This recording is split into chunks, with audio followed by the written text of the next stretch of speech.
Dangerously cheesy. Dangerously cheesy. Dangerously cheesy.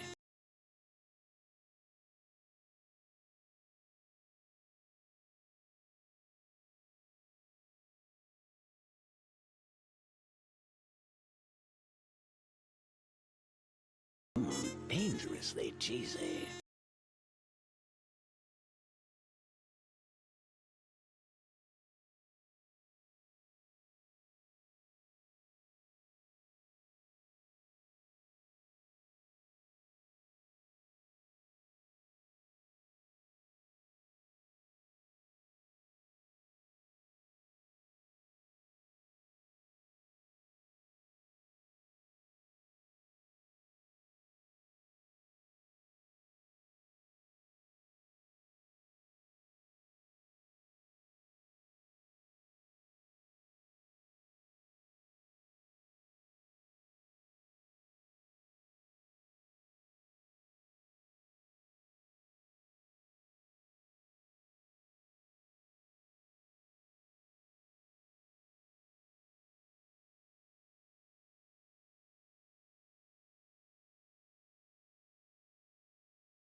Dangerously cheesy.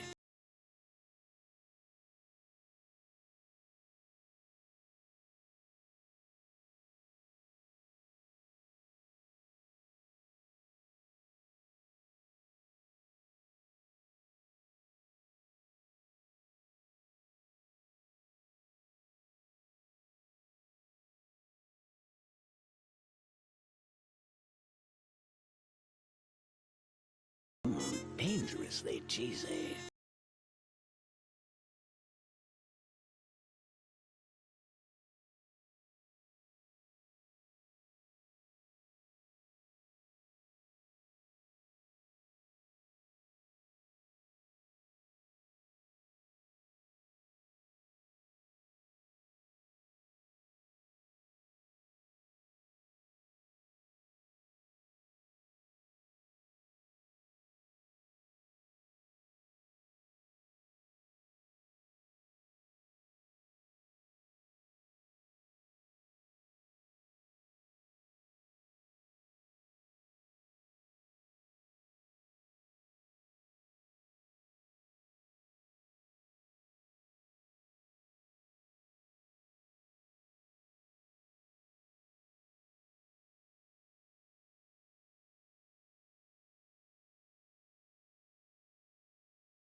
Dangerously cheesy.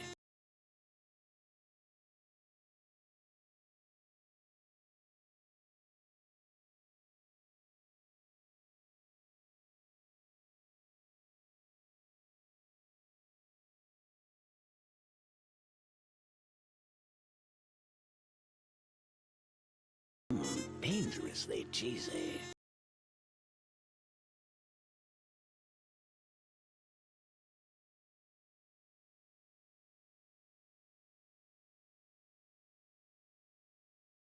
Dangerously cheesy.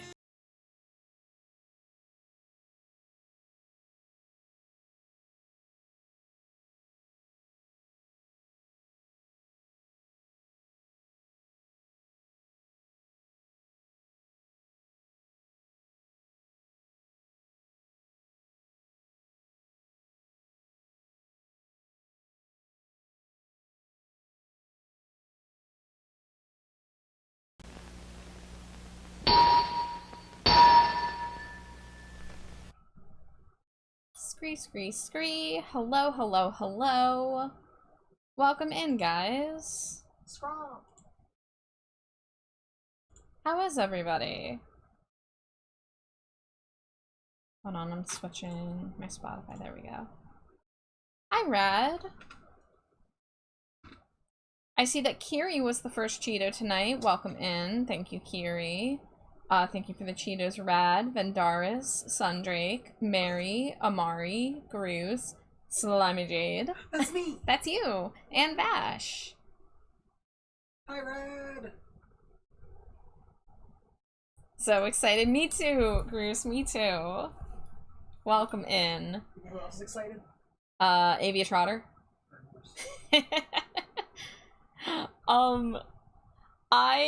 Before this, I was setting up my G2 list. Oh my god. Yeah, get hype. Avia Trotter, Bird, and Horse is here. That's the first doll we're gonna talk about tonight. Earlier, I was in a voice call for like a meeting thing, and I decided to work on my G2 list. We're still at least 2 weeks off from getting into G2. I think we'll be able to get through probably around like 100 dolls tonight. And I'm probably gonna save the all the collector dolls for next week. So that's gonna be the San Diego Comic-Con dolls, the holiday ones, all the other releases, and of course the Skullectors, which are based on like movies and stuff. And we might get to the playsets. I didn't set up the playsets yet, but we might be able to get to those today, we'll see. Last time we left off, we were talking about some of the dolls from 2013, so we left off talking about Sweet Screams and Coffin Bean.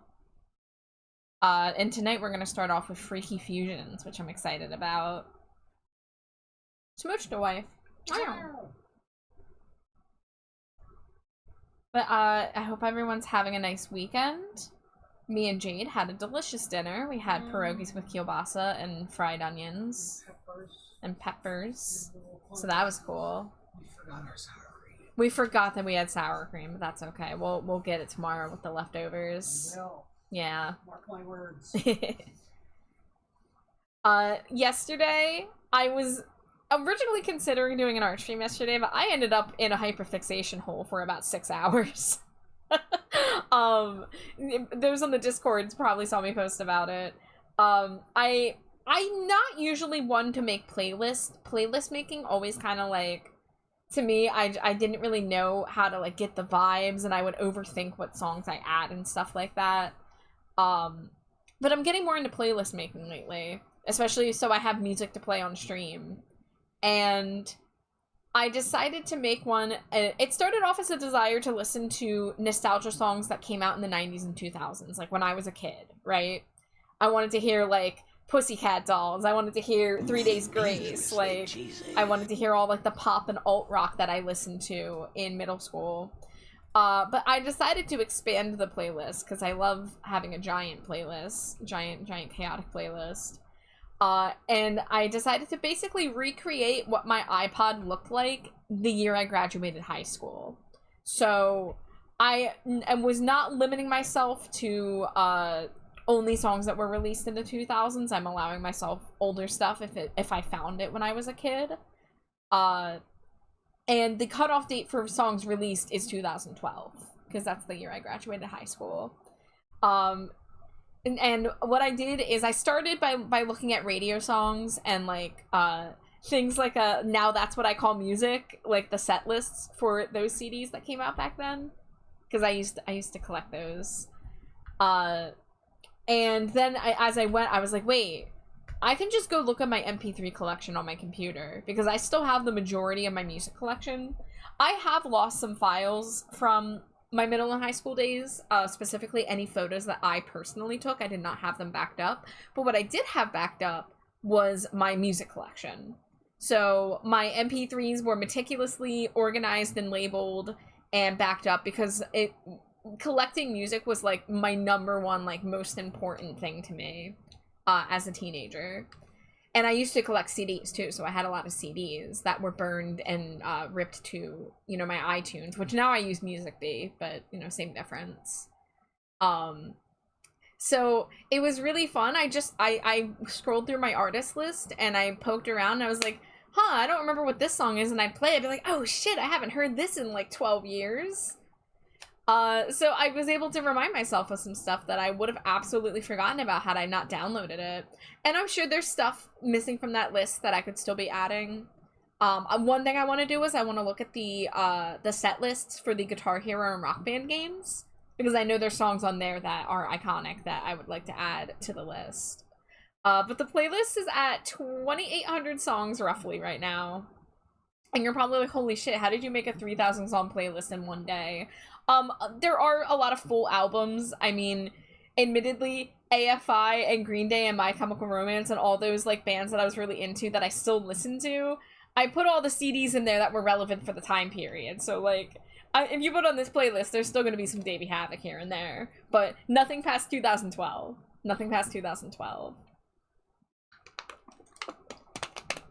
So yeah, when I get fixated on a task like that, whether it be making a 400 plus doll Excel spreadsheet like you see before you, or making a playlist where it's like I'm systematically going through A to Z, like I have to sit there and just do it. You know, like even when I did take a break to eat a snack and watch a couple episodes of like cartoons with the wife, I was like, I need to get back to it. I need to get back. I'm only in the S's. I need to get back to it. And so I stayed up till like 5 something working on that last night. In fact, I threw on the Crew Shadows, which this is on that playlist, but I think for background music, I will go ahead and turn it on. Where is it? There it is. The playlist is called iPod Nano circa 2012. So we'll see what happens. There are a couple artists on here that I no longer support. There are some that I excluded because they were especially bad, but there's a couple on here that if they come up, I'm probably gonna skip them. But I didn't feel like curating it that intensely. But anyways, now that I've rambled about what I did with my time yesterday, I also watched Kiki's Delivery Service yesterday. Not for the first time, it was like my 3rd time watching it. And I was working on the playlist while I watched it, because I couldn't help myself. But that's the perks of watching a movie that you've already seen a couple times. Grumblebee Bumble, thank you for the Cheeto. Hi, Bel Air. Thank you for the Cheeto as well. Welcome in. So, this is the 3rd episode of talking about Monster High Dolls. Yes. For those of you who have not caught one of these streams, I've been doing these every Saturday for the past couple weeks, and will be still doing it. I am going through and looking at every single doll that has been released by Monster High. We are still talking about Generation 1, G1. These are the dolls that were released between 2010 and 2016. I come out, I throw trash all over the ring, and then I start eating garbage. And Grumblebee Bumble wants some Grumblebee smooches. You got it, Grumble. Are you ready? Are you ready? Are you Grumblebee ready? I'll give you a sec. Let me rub my little batty hands together.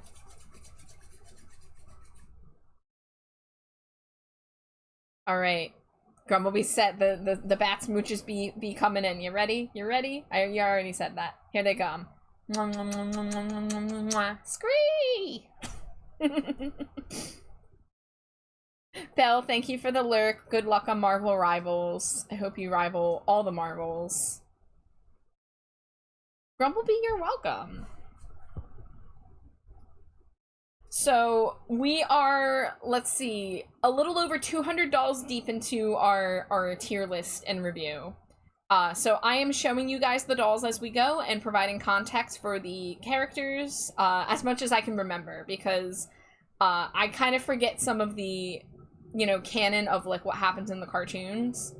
We are slowly working our way through watching Monster High in my Discord server. I only had time to do one today, which was Escape from Skull Shores. So we're a little bit behind on the watch parties, but I'm hoping to squeeze more of those in.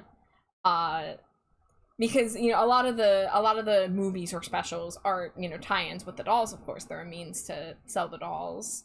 But, you know, they're fun, they're cheesy, they're, you know, they're a good time. But I guess let's just get into it. So we are starting with Freaky Fusions, which was in fact one of my big inspirations for making Frank and Friends Fusion Stinko Pops, right? So get ready, here she comes. A trotter, bird, and horse. We will watch the commercials later, the commercials we didn't get to yet. Many of you are familiar with Avia Trotter from the Sound Redeem, because I am obsessed with how they sung her name. I'm so obsessed with the fact that everyone else in the commercial has monsters in their DNA. Yeah. Okay, but the thing is, she's Centaur and Harpy. If you go to her wiki page, it is Centaur and Harpy. Like, yeah, I know, but the commercial decided to go with bird and horse. Yeah. Yeah, so again, we're gonna watch it, but like the full context of the commercial is singing about the other fusions, the new fusions. Well, Nathan Rock doesn't get included because boy dolls get no respect. But it's Serena Von Boo, part ghost, part mermaid too. Bonita, femur, skeleton, and moth. Avian trotter, bird, and horse. Like, they just get so off-key. Yeah, it's so discordant. It's beautiful. I have bird and horse have been burned into my mind for a decade. I think it was my fucking blog title on my Monster High side blog. I call it Mold and Brash. More like belongs in the trash. Hi Zeus. Thank you for the Cheeto. Avia trotter, bird, and horse. There she is. Switch to my 10-pack, you got it. Slimy Jade, Slime, and Jade. Oh. I guess you're part cat, not part Jade. You're all Jade. You're part slime, part cat, 100% Jade.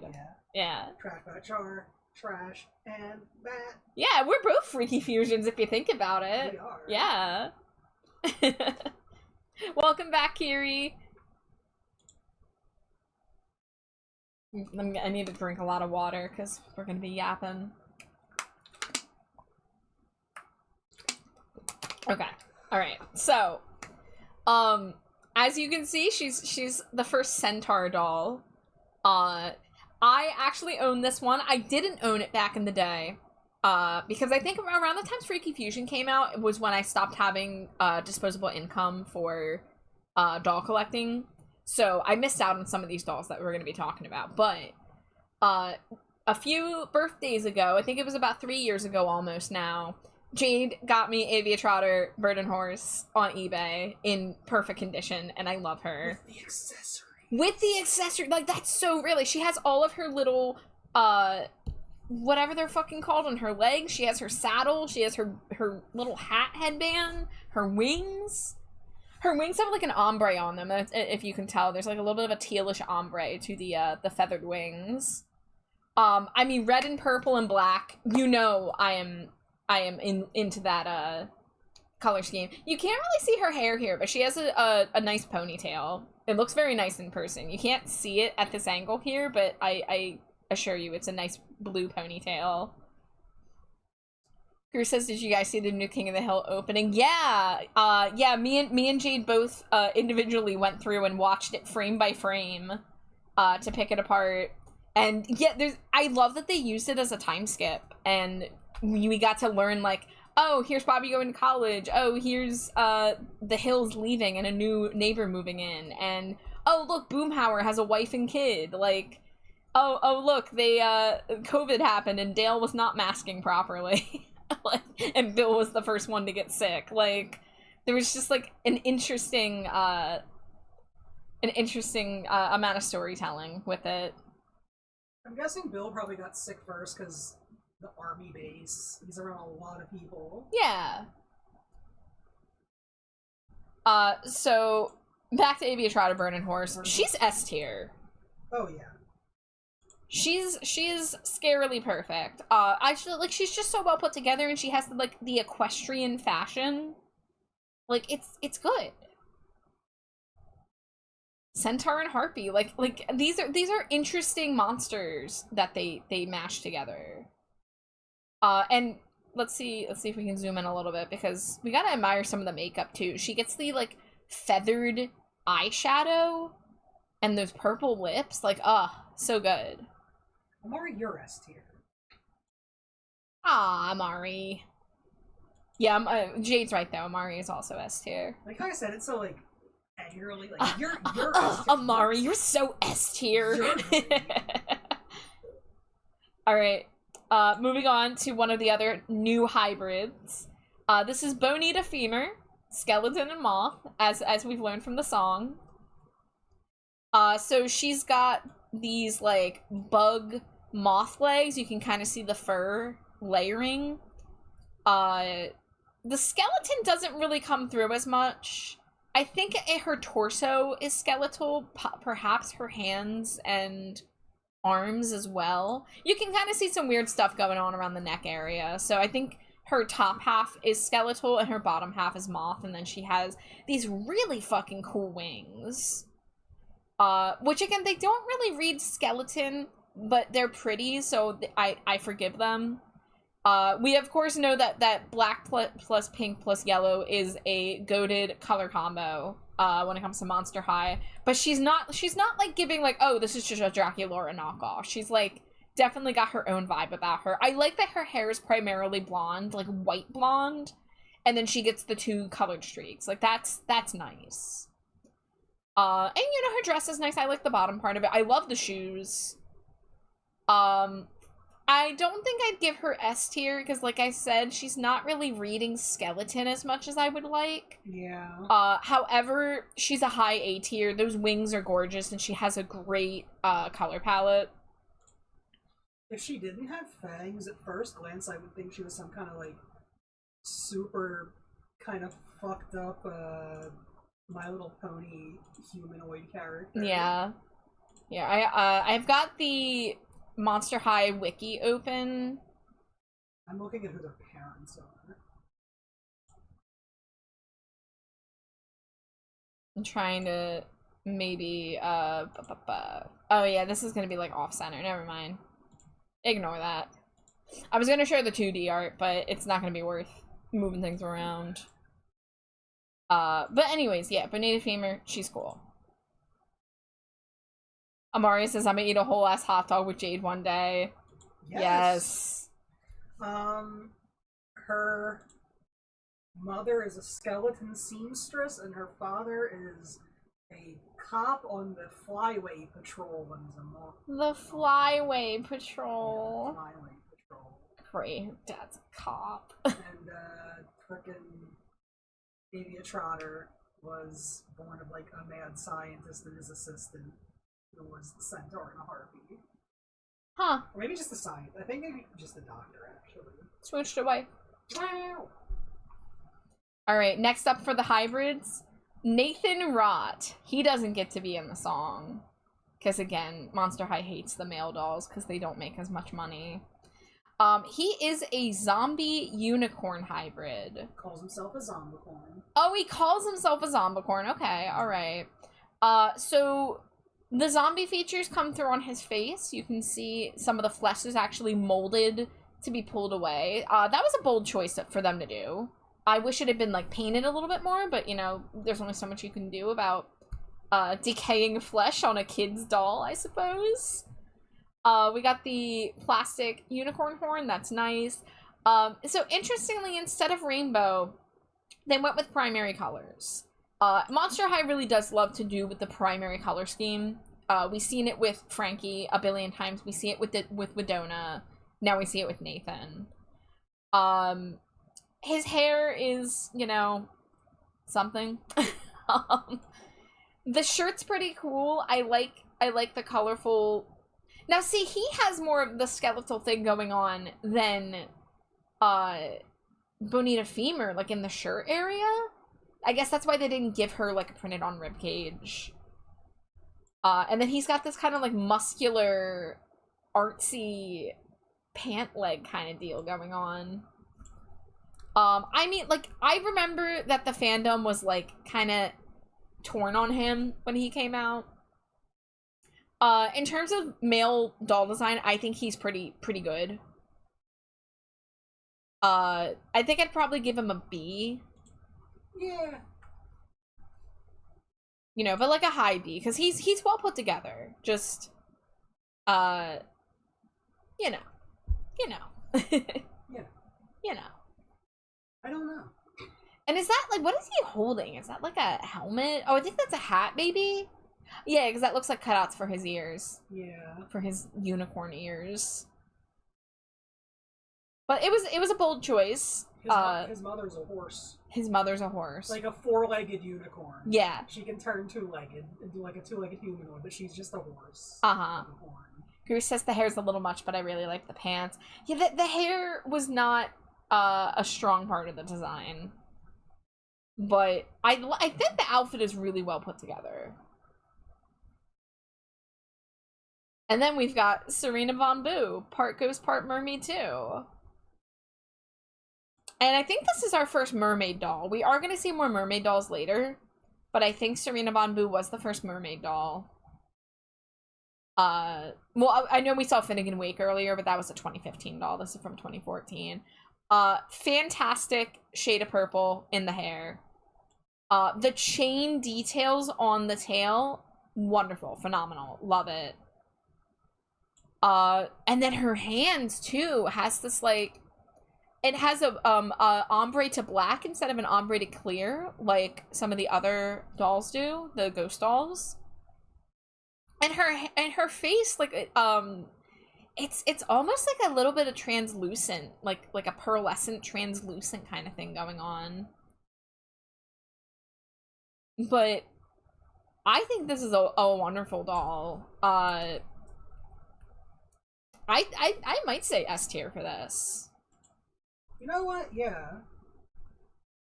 You know what? And I'm gonna be nice to Nathan. I'm gonna give him an A. I'm gonna bump him up to an A. Alright. I like all the fusions. Yeah. Kiri, congrats on catching a Minun in chat finally. That's awesome. Hi Raccoon, yes, we're talking Monster High. This is my new weekly series where we are ranking and reviewing every single Monster High doll ever. This is part 3 of talking about G1 dolls. Thank you for the daily Cheeto. But yeah, I think the Freaky Fusion, the new characters that they introduced, were all pretty cool. And I'm looking forward to rewatching that movie. Because, fun fact, monsters don't like hybrids. They're so picky about, yes, another Monster High movie about freaking monster racism. Oh my god. Yeah. But there's also kind of like the fusion characters in particular code very like that they could be queer. The way that they, like, you know, want to be accepted for who they are, and like the way that they handle it. So there's a ton of fan headcanons that go in that direction. So they're also queer-phobic. Yeah. Great. Cool. Way to go, monsters. All right. Now we are going to look at the, what are they called? These are the freaky fusions. So we looked at the hybrids, now we're looking at the freaky fusions. So these are fusions of existing characters. So this one is Claudine Wolf fused with Venus McFlytrap. Love it. Love the out. Yeah, so these are such fun concepts, because we're looking at Claudine, who is a fashionista werewolf, fused with Venus, a punk plant monster. And, you know, they went with the feathered vest that also kind of looks like it could be like a big flower or like palm frond or something. And, you know, they primarily went with the Claudine colors, but you still get that vibrant hot pink and the neon green from Venus. And you get that, like, the shaved head detail from Venus as well. So, I think I'll give this A. Yeah. Yeah, it's a werewolf plant monster. This one is going to be Cleo Denial fused with Toralei Stripe. So we've got the mummy fused with a werecat. So, you know, we got the cat ears. The outfit very much leans towards Cleo. But, you know, they did go with the cropped jacket, which is a lot more of a Toralei thing. And I think that the Egyptian design is like Egyptian cats. Which makes sense. Yeah. But this one I'm not as big of a fan on. I think I'd give it a solid B. But also, I've never been a big fan of Cleo or Toralei, so there's that. I mean, I like it. Also, I'm a big Toralei fan. Yeah. But I don't like the patterning on the clothes very much. Mm-hmm. It's a little too busy. The one thing I'll say, the jacket is almost giving me fish scales, which is confusing. The jacket is cool. Cats love fish. Yeah, but that's confusing the concept if that's what they were going for. Yeah. But it's not a bad doll. It's just, you know, it's solid, but not my cup of tea, which is exactly what B tier represents. Then we've got Dracubecca. Draculaura fused with Rebecca Steam. So this is a steampunk robot vampire. Let's zoom in. So they went with pink, blue, and then this kind of like rose gold, bronze kind of color for the metal parts. The wings are really cool. The goggles are heart-shaped. I fucking love that. They gave it the Rebecca Steam cage, plastic cage skirt, but then made the cage like spider webs and hearts. Like, this is fantastic. You know, we got the blue and pink and the hair. It does come off a lot stronger Draculaura, but like I love the Rebecca parts of this doll. She's got rivets in her. Yeah, you know, she's got the rivets and stuff still, which is fantastic. I'm not sure. This is somewhere between A and S tier for me. I'm not sure if I would say, like, it's pretty good though. It's pretty good. You got any thoughts? I'm leaning a little more towards A, but I could go either way. I think it's a very solid idea executed well, but I'm not like frothing at the mouth for it. So yeah, I'll give it an A, but it's a very good A. I almost think that the rose gold colored plastic pieces don't really mesh well with the pinks and blues. And you know, that's kind of the line that you have to toe when it comes to fusing two very different character designs. Yeah. So part of me is like, I don't know if that's them trying to like make it contrast, but I think if they had gone with like, I don't know, like black metal, that could have been very interesting. Or if they just made it like chrome pink, right? Yeah. Like a shiny reflective pink would be really cool. But I think other than that, like, everything was fused very well. And then we've got Laguna Fire, which is Laguna Blue fused with Jinnifier, the Chinese dragon. I've always loved how they did the hair.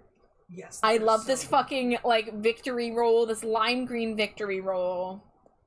The face makeup looks so cool. We got the sharper edges from Jinnifier. The dress is really well put together. The tail, love it. I think this is another very solid A. Yeah, the I shoes are think cool. I think the color palette they did really well. Yes. I think everything actually meshes together pretty well. You know, we got Laguna's blonde hair and her pink, but instead of doing like the pale pink and the pale teal that we've seen, they boosted the saturation since Jinnifier was in there and uses a lot brighter colors. But with all of these fusions, it kind of does feel like, you know, the one character comes through a little stronger than the others, at the very least in the face. Like, this feels like Laguna with details of Jinnifier. This feels like Draculaura with a little bit of Rebecca. This feels a lot stronger Cleo. This feels a lot stronger Claudine. But, again, it's hard to fuse a character and not have one come through a little bit stronger than the other. But in general, this was such a fun concept for a line and in a movie. So, like, I'm a big fan of it. So now the next Freaky Fusion dolls we're gonna look at are the Fusion-inspired ghouls. So these are, regular monsters who didn't get fused, but they're dressed up and cosplaying as other monsters. So this is Frankie Stein dressed up as Claudine. So we went with the bodysuit, which is something we've seen Claudine do once or twice before with the big boots. But then it still has the Frankie stuff of the lightning bolts and, like, her color palette and stuff. Are those little crossed bones in her patterns on, like, the clothes? Are they I bones? think they look like crossed bones.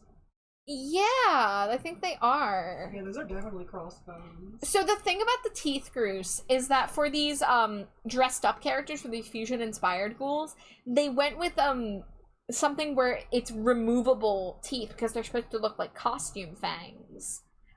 So this one, and I know at least one other, come with little plastic ones that have pegs that you put into the hole in the mouth. So they're supposed to look kind of fake. They're supposed to look like, you know, dollar store Halloween fangs. I kind of like it personally. I think it makes them stand out a lot more than the painted on fangs. And it does, again, like, it makes it like, oh, this is a costume. This isn't a natural part of the doll. It's also some much needed variety to the Monster High mouths, too, honestly. Yeah. Yeah, and there's one other case where Monster High does something like this, and it's for I think it's Claudine's baseball doll. She has bubblegum. It's a little bubblegum bubble that you can remove from her mouth with the peg. So I like that, personally. For our Frankie doll, since we've seen a lot of stinkers with Frankie dolls, this is a pretty good budget Frankie doll. Yeah, I like this one. And it comes through with the Claudine theming, like the hair, like the silhouette of the hair and all, like, is absolutely Claudine. And you know, these outfits aren't based on any one outfit. They are inspired by, but they're not like, oh, this is Frankie cosplaying as this specific Claudine. No, this is just a new outfit. Yeah, I mean, I think this is pretty solid. I think I'll give this an A. Yes. This next one I'm excited about. Ghoulia dressed up as Draculaura. Oh, that's an S tier. That's an S tier. It absolutely is an S tier. So first of all, they gave her the hair, the pigtails with the bangs, perfect. She also has the plastic fangs. Again, I think it's adorable here. She still has her glasses, but they have little bat wings on them now. She has her bat wing headband. The dress is perfect. That is 100% that gothic, sweet, kind of like frilly dress, but then they did it in the Ghoulia red, black, and blue. And the dress has a pattern of hearts with bat wings on them. She gets the parasol with the bat on the fucking end, obsessed, and then nice little strappy shoes. Yeah, This is so good. Okay. I love this. This is one that I really wish I had owned. Because I'm a big Ghoulia fan, and I love this kind of aesthetic for Draculaura. And it's just, it's perfect. I think the one thing I would say is that the hair ties would have been elevated if they had used ribbons on the hair ties. Because, you know, we have the headband, but then we're kind of lacking other accessories up there. I think it would look really cute with some red or black ribbons on the hair ties. Probably red to match the red ribbon on the dress. Hi, Drago. Drago cute. Thank you for the Cheeto, the boop, and the head pat. Welcome in. But yeah, Ghoulia as Draculaura. Love it. So, here we have Operetta, you know, daughter of the Phantom of the Opera, our little rockabilly sweetheart. She's supposed to be giving Frankie Stein, but I'm not so sure that really comes through because, again, like, they still use the operetta motif of music notes and stuff. And the mask, I'm not so sure what the mask is supposed to be conveying. I do kind of like the lightning bolt antenna, and I do like the split dress and the split leggings. I think, and like the hair is definitely evoking the hair of the I Heart Fashion Frankie, which I do like. But for me, it's just missing kind of giving the Frankie vibe as much. And she doesn't even have the fake bolts. I don't know what about it. I think the hair would have been better with some more black streaks in it, or maybe even some white too. I think it would have been really successful if they used both white and black with the operetta red, but instead we got like 80% of the hair is red, and then we got that little bit of black at the top. So for me, like, that's the one part that I feel is kind of missing the mark. Dangerously cheesy. But like, it is a nice outfit. The mask is apparently supposed to be referencing Frankenstein's stitches. I'm not seeing it in this picture. Yeah, let me see if I can find another photo of her.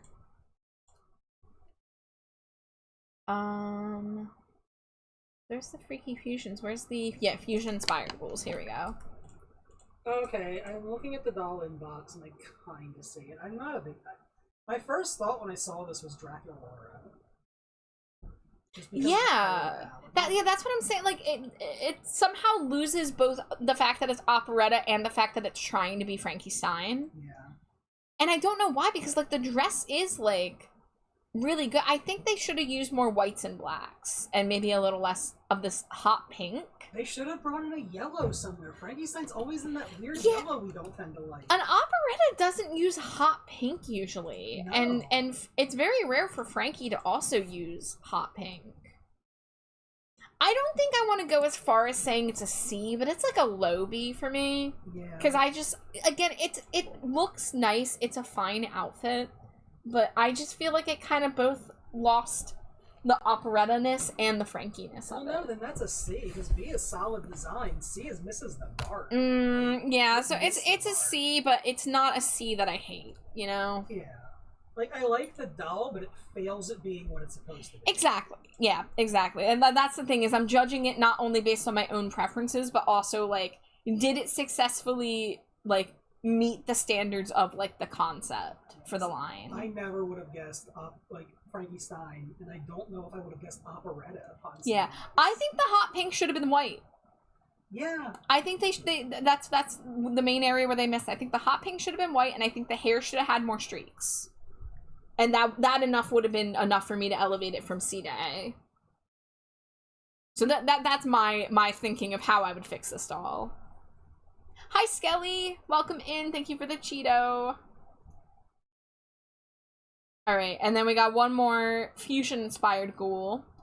So this is Scarus Screams, the Banshee, dressed up as Toralei Stripe. You know, our orange werecat punk. Yeah, this one comes through very well. Yeah, this one is executed fantastically. I mean, we got the pleather vest, but we got it in Scarus white instead of Toralei's black. But then we still have enough black in the design that pulls it together. This is an interesting peachy orange that they chose to go with Scarus kind of minty green. And I think it works really well. I love her orange eyeshadow. She, of course, has that classic Toralei stripe, if you will, you know, the hair stripes.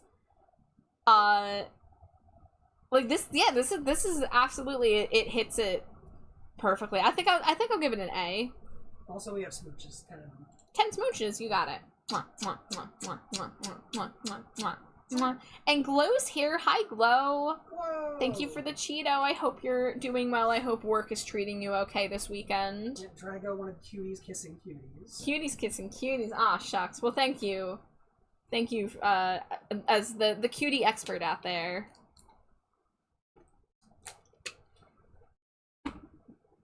What is that emote? That is not the...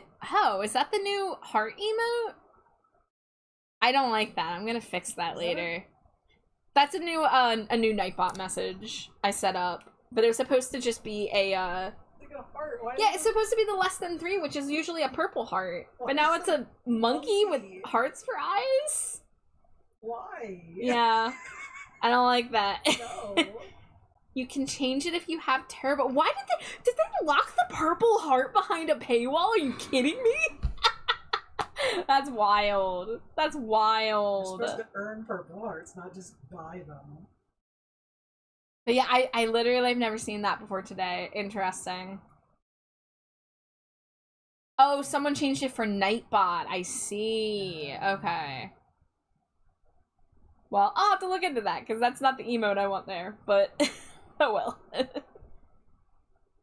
Alright, now we have one more Freaky Fusion line, and this is where they lose me a bit, because we're on our 4th doll line associated with Freaky Fusion, and this is for something that happens in the movie. I don't remember what was wrong with Frankie, but Frankie had to be saved, so these are called Save Frankie dolls. And the characters dressed up in, like they're going for a pep rally, but for Frankie. Okay. Groose says, this doll is spooky, reminds me of the other mother. I can see it, Groose, I can see it. Yeah. I'm really into... I love Scara Screams, and I love her blank white eyes. And, you know, this is the only time I think we're gonna see her in orange, so I think it's really cool. But she is a little creepy. She does look like the ghost of a Karen come to haunt your local Kmart or something, you know? And she has a tail for some reason. Yeah. So, Save Frankie dolls. These are budget dolls, too, so keep that in mind. So this is Claudine. So, yeah, like, their fashion is all Frankie-inspired, so she's got this lightning bolt headband, and she's got a shirt that says Save Frankie. She's got a little billboard with Frankie's face. Like, I sincerely do not remember what happens in the movie that prompts this. Do you need my wikiing? If you want to.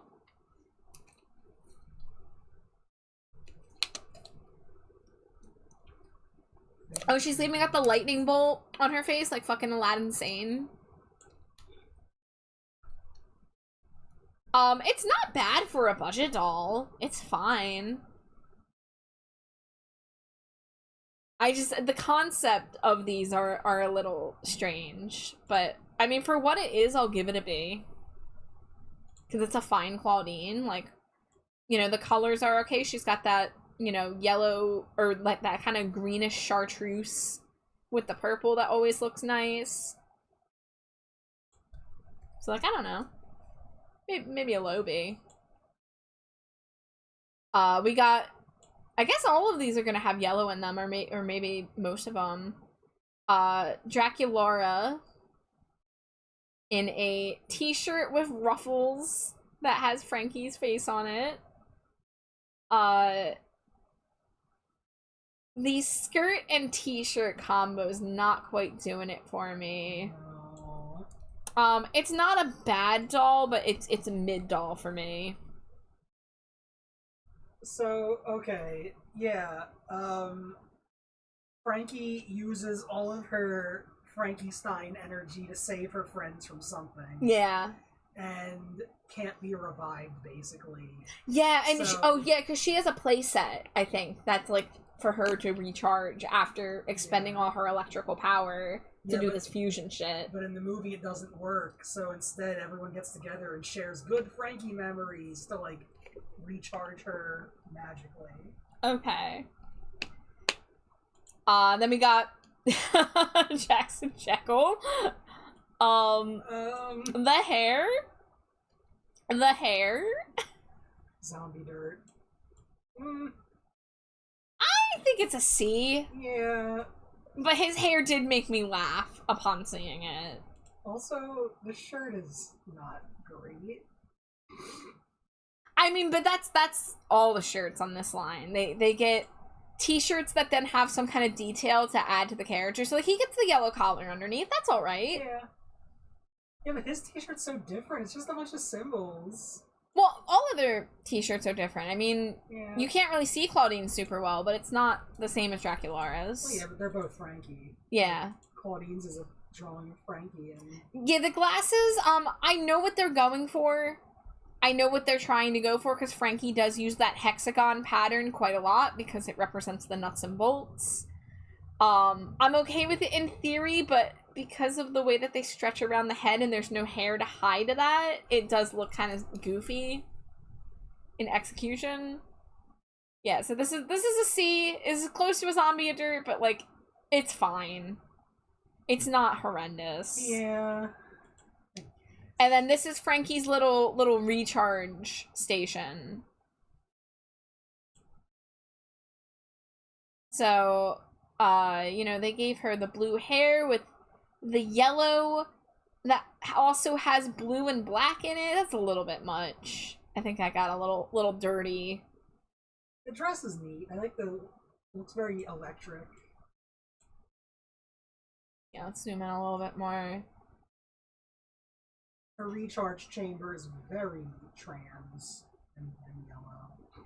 Yeah, we got the kind of baby blue, the somewhat pastel yellow, and then the somewhat pastel pink. Like, they're not like super duper saturated, but they're not super pastel either. But then she barely has any pink in her design. I think there's something on the belt, maybe. I like her blue stitches. Those are nice. Yeah. This is probably a B for me. Yeah.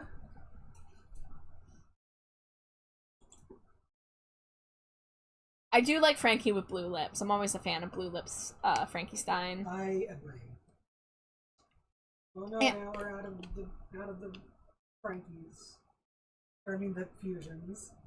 There was a lot of fusions, though. Yeah. The one thing is with the hair, I do like seeing prominently blue hair on Frankie, but I think the yellow streaks took away from it, especially because then they put more blue and also black into the yellow streaks. I wish it had just been the blue with the yellow and then like maybe one strand of black on each side, you know? Instead it got kind of like peppered and it gets a little messy. All right, we're now looking at the Monster Exchange dolls. So, these were some characters, you know, from other countries that came to Monster High, and then some of the Monster High characters got to go on, you know, student exchange programs in other places.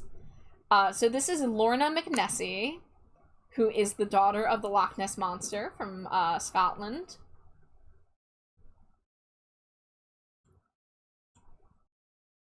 I like her. I think her hair is great. And, you know, she does get to stand apart from Laguna because she gets scales for one. Scales all around. And she also gets the tail. I like her shoes. Oh my god. What's up? Her big hobby is photobombing other people's pictures. Yeah! And it caused such a problem for her family because her father's the Loch Ness Monster that he's like, you need to leave Rotland and go somewhere else. Rotland. Rotland. Yeah. Sent to America for being a fucking little shit. Ruining people's photographs. Yeah, I mean, like, that's so cute. That's such a fun monster concept. Of taking the daughter of the Loch Ness Monster, but she loves to be in photos. Yeah. And loves to ruin them. That's so good. Doll-wise, and design-wise, I'm gonna give her an A. Yeah. I like her little hat. Yeah. And then we've got now this is one of the just gonna preface it, this is one of the dolls that has gotten flack for not let me see if I can remember how to put it. Her name was taken from a slur for the people in that region. Really? Yeah, I forget which part of it. I'm going just off of what I can remember from years ago. But she's supposed to be, you know, a Bigfoot character. Why would they do that? Because people are stupid sometimes. Well, here's the thing. The word that is a slur is also the name of a cryptid. Yeah. And they were going for the cryptid. Okay. Like, all right. So I can understand how that meaning of it gets lost. Yeah, like, I mean, there's literally, like, a South American Bigfoot equivalent called the Maricosi. Yeah. But I guess that's also, like, you know, big, hairy, probably brutish, smelly, whatever. It can easily be turned into a slur for a group of people, too. Yeah.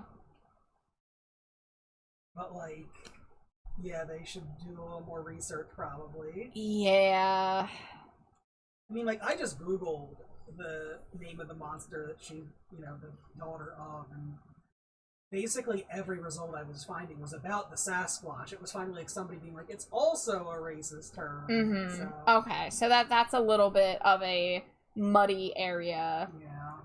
Yeah. Design-wise, I'm not a fan, though, even just setting aside the name thing. No. I mean, I like her little braids, but I don't have good feelings about where, you know, intentions and research were done for this doll. Oh, she's second cousins with Abby Abominable. Yeah, that is one thing, is that she's one of the very tall dolls. Yeah. So that's cool. I'm gonna say zombie dirt, just cause There's no cohesion to this outfit. yeah. But yeah, zombie dirt. Yeah, I'm just gonna move on from that. Sorry, Marisol. She likes llamas. She's from Monster Pichu, which they didn't really do much effort on there. No.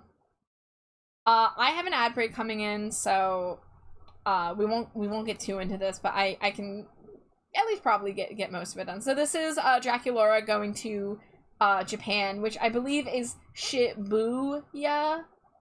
Shibuya? Is that anything? Is that Monster anything? High?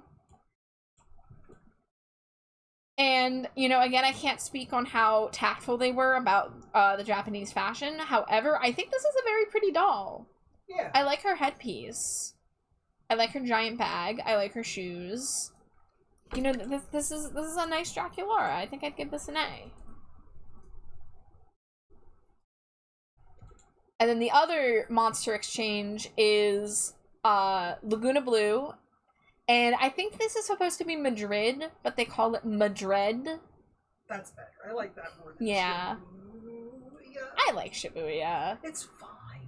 And I'm not a huge fan of this doll, but there's nothing egregiously wrong with it, so I'd probably give it like a B. It's like a solid design, but not my thing. But, you know, like, I think it's well put together. I do like the hair. I like the hair a lot. I like the little headpiece thing. The outfit is fine. Yeah.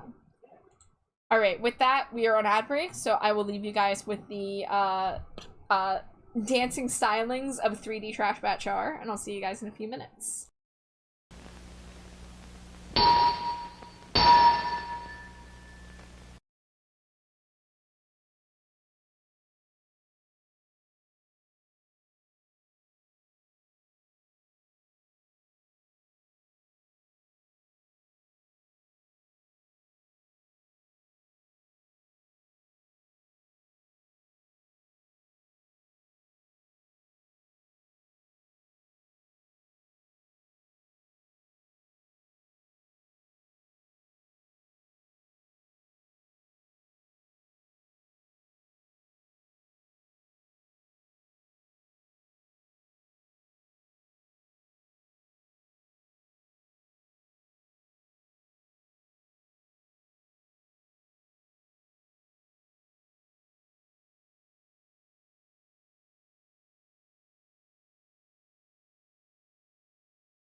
Scree. Welcome back from ads. Grumble be catching Pokemon. Yeah. Also, Grumble, I just saw your Hydrate redeem that came in, so let me get that. Alright. I don't know why my Nightbot message got pushed again, but that's odd. I promise I'm trying not to spam chat with the pronoun reminder. It's supposed to be every 45 minutes. I've not even been streaming for that long, but okay. Hydrated bat is a happy bat. You're right. And I do need to stay hydrated on yak nights, so thank you. Okay, so we talked about Laguna, so we are moving on to Ghoul Sports, and this is actually the Claudine that I mentioned, the one with the bubble gum in her mouth. Which, like, that's something that really sets this doll apart. Again, we don't get mouth accessories often, so this was a perfect use of it. She's got, you know, a cute baseball outfit with a little bit of that Claudine flair to it. She's got fishnet sleeves, she's got the pink trim. The catcher's mitt and the baseball are green slime and an eyeball. That's cool as hell. Mm-hmm.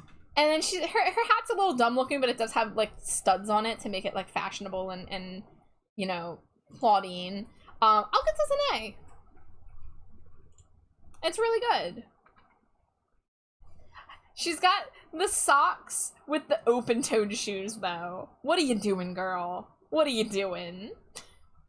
Not sure about that choice. She's out here playing baseball in open-toed heeled sandals. But I guess Claudine's just on another level. Then we got, I like this one a lot. This is Tennis Spectra. Oh yay! Look at her. I mean, we don't get this color on Spectra almost ever. This, like, you know, Amari yellow-green, if you will. Me waving this doll like, Amari, your favorite green's here. The tennis racket being skullette shaped is something, but okay. But like her hair's great, her lips are great, the balance of the purples with the yellowish green are really good, and she has this like torn up net kind of like shawl situation. Yeah. And she's got somewhat practical shoes, considering all Monster High G1 dolls have heels. Would it be too much for me to say this is S? No. Because I think this is a really nice Spectra. I think she's just very well put together. And she's got her little sweatbands on her little ghost hands. And then we got Toralei playing some soccer. This is a good Toralei.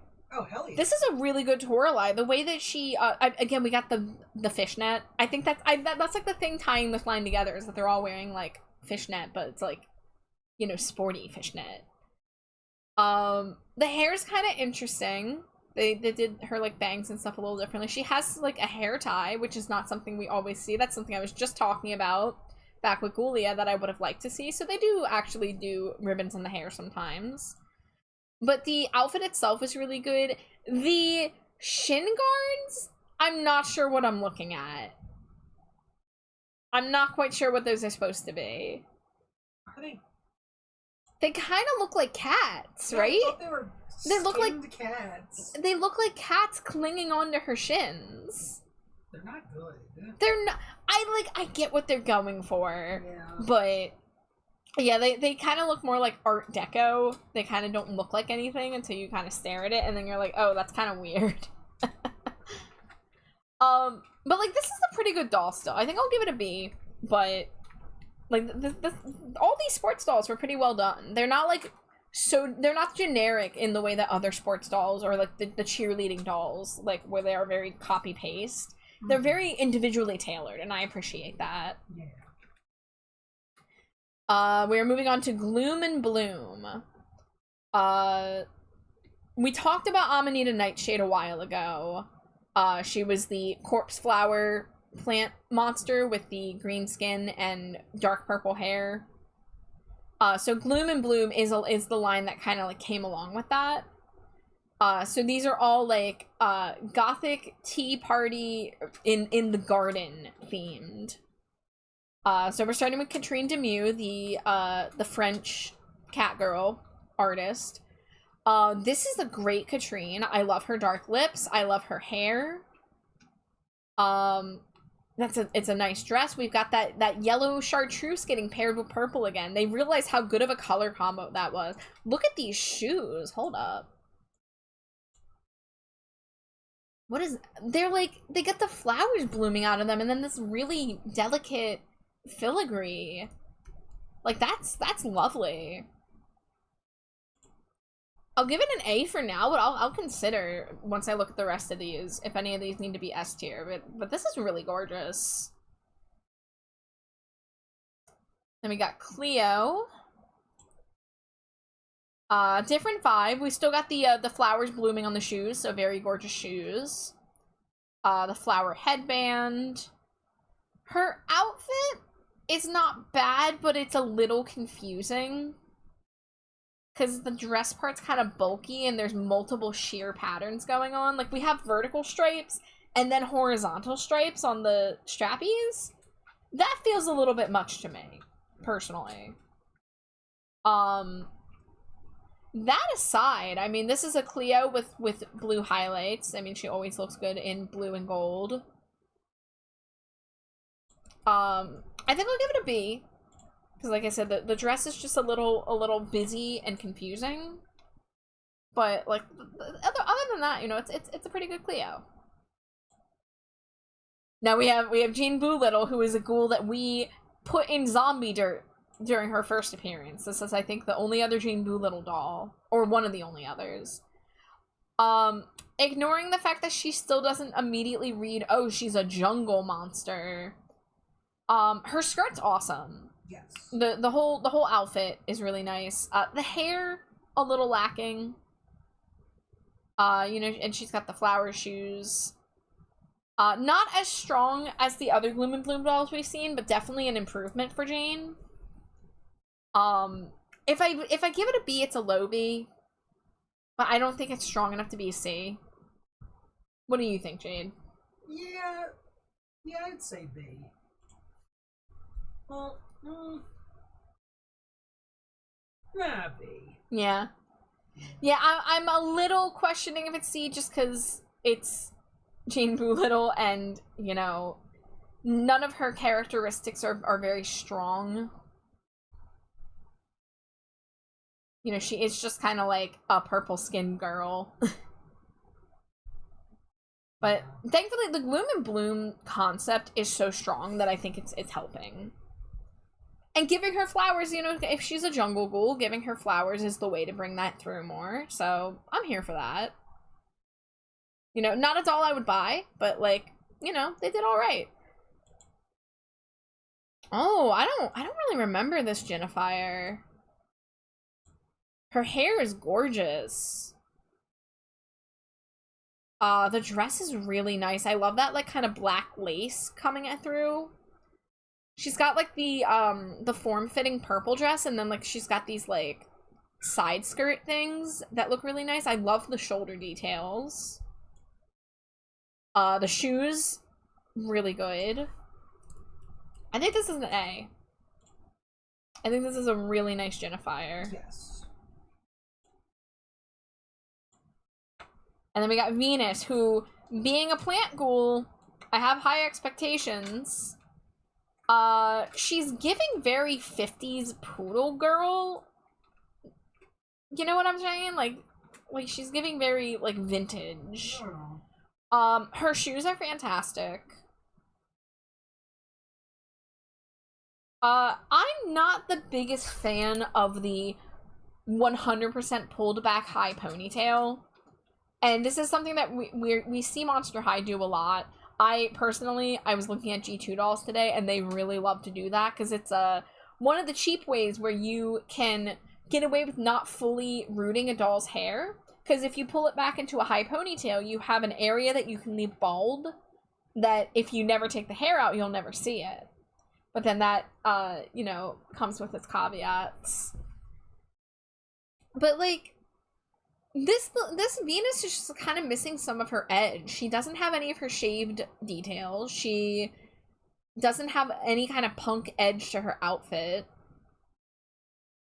It's not bad, and I do like the Venus flytrap details, because of course, you know, she's Venus McFlytrap. You gotta do Venus flytraps for her.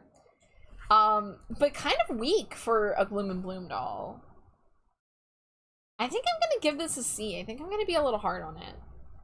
Because I would expect to see more vines and flowers instead of just, oh, let's put the Venus flytrap on her head and also her shoes, and not really... She doesn't really get a lot of the floral detail on her outfit because they have just used a pattern of Venus flytraps. It's like, we could have maybe done something else along with it. I just would have liked to see some more details with her. What do you think? Do you think I'm being hard on Venus? No, I'm thinking the same thing. Yeah. She's just, compared to the details on some of these other dolls, like, is kind of plain. But it's not horrible. Like I said, like, I do like the Venus flytrap. I just wish they had kind of mixed it with some vines or, you know, some more, like, kind of frills or fishnet or, like, hanging stuff. I don't know. Yeah. And the hair is just not it for me. Yeah, she's missing something. Like, she doesn't feel like Venus. She feels like... This feels like a Draculara painted to be Venus, almost. You know what I'm saying? Like... It needs a little something to fully come through. It needs more accessories or something. Maybe a jacket would have been nice instead of doing the mesh sleeves. But, oh well, there's other great Venuses out there. So we are moving on now to Haunted. So Haunted is the movie where they go to the ghost high school. And this is part of the trend of Monster High movies where they go somewhere and they get turned into that type of monster. So we're going to see the cast turned into ghosts in a moment. But first we're going to look at the new characters who are all ghosts. Can you hit me with the Kiyomi wiki? Because I know she's based on a specific yokai. Mm-hmm. So we're going to get the name of that yokai in a moment. But she's supposed to be a faceless ghost. So they gave her white outlined face details that look very invisible from afar. And her color palette is just gorgeous. The pastel purple, blue, and pink is just so tasteful. The shoes, I don't know why they're that color. They're kind of throwing me off a little bit, Yeah, I'm not gonna lie. If I got their shoes, I would paint them pink, right? Yeah. Or even white. But I don't know why they're like weirdly I don't even know. Goldish. Yeah, goldish, but even like a little teal almost. Like, what is going on there? Yeah, she's the daughter of the, I don't know how to pronounce this properly, like the Noperabo? I don't know. Faceless Ghost. Yeah. Faceless Ghost yokai. Yeah. I'm gonna say it. I think this is one of the rare cases where I like the doll more than the 2D art. Really? Because the 2D art, she just looks more like she has a face. The fact that the features aren't like summoned on isn't as apparent, and her lips are like super vibrant blue on the 2D art. I'm pulling it up. Hello, Patsy. Dangerously cheesy. Hi, Griff. Welcome in. Hi, Patsy. Sweet Leaf. Give me a moment. I wanna look at the 2D Kiyomi. Okay, it's hard to show things because of the way I have the screen cropped, but you can kind of see, like, her lips are too strong, her color palette's too vibrant. So yeah, I am in agreement with Jade here that the doll looks better than the 2D, which is rare. Smooch the wife 11 time. Mwah, mwah, mwah, mwah, mwah, mwah, mwah, mwah, mwah, mwah.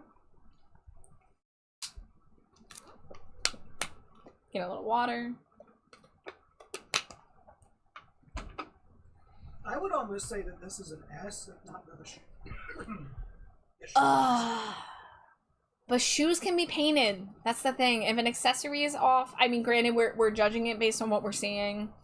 But, like, if I were to get a Kiyomi, it would not be hard to pick up some acrylic paint and some sealant and give her any color shoe that would work better.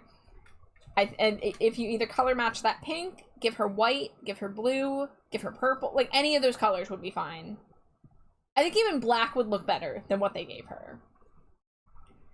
But I love her chains. And we're gonna see a lot of chains on these haunted dolls, granted. And I love her little, like, cape. I think S tier. Yeah, I think we can forgive the shoes because everything else is so strong. And it's so cool to go with like, this faceless ghost and the way that they executed the concept. Her bag has a face, too. It does! Oh my god, it does. Oh, I gotta hug the giant pumpkaboo. Oh, giant pumpkaboo! Come back, face tracking. Hello? No, you sleep. Hold on, I'm calibrating. There we go. Yeah, I'm on the fence about giving this an A versus an S, but, like, she's so cute. It's such a good color palette, and it's such a fun take on ghosts that's different than Spectra. Because that's the thing, is if you're making more ghost girls, you have to avoid going the Spectra route. You don't want them to look the same. I think she very much, even despite the fact that she has purples in her color palette, she still managed to be her own ghoul. So, yay for that.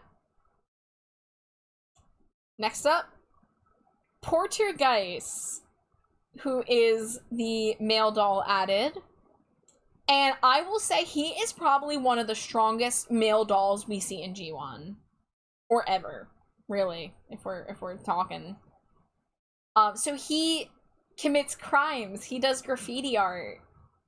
But I'm pretty sure the graffiti that he does disappears because it's made with ghost paint. So he's not actually breaking laws. That's how they get around being like, oh, look at this bad boy. It's like, no, he's actually just using ghost paint and it disappears. He does still get detention. He does, yes. And that's the thing about Haunted, I remember, is that the school is very strict and the kids keep getting sent to detention. And they have, like, chains on them. Oh, yeah, he's accumulated more detention chains than anyone else in school. Yup. But his hair is really cool, actually. Yes. You know, we got the piercing blue eyes, we got the pastel paint. His shorts are a fucking brick wall. So good. This might be an A for a male doll. I mean, if we grade on a curve, Then it's an S. then it's an S. I think it's a good character concept, and I think, you know, we went with a green ghost, so that's cool. Full of green dust. But for a male doll, grading on the curve of a male doll, I think this is S tier. Yeah, I mean, his fashion's amazing. His hair's great. Mm-hmm. Both of which is severely lacking in the male dolls. Yeah. Yeah, even though male dolls do oftentimes just get t-shirt with board shorts and some kind of sneaker. Like, there's enough going on here, and it's such a solid concept seen all the way through that I'm here for it. Good job, Porter. And then we have River Styx, who is the daughter of the Grim Reaper. And she is notable for having the see-through limbs that show her bones. So she's a skeleton ghost, sort of. But not a fusion, because we don't like fusions. And she's got, so her original face concept was actually going to also be translucent and showing the skull underneath. There are prototype photos of her, and they look really interesting, but of course Mattel are cowards and they didn't do that. And now Jade might recognize that cape. Do you recognize the cape? Oh, yeah. Yeah. So I have River Styx. She's still in my closet, but she's not on display right now. The one thing I'll say is, like, I really love the idea that they went with this kind of magical girl take on the Grim Reaper, but still also gave her black mesh. And, you know, instead of a scythe, she has just this staff that is a big ribbon with the chains.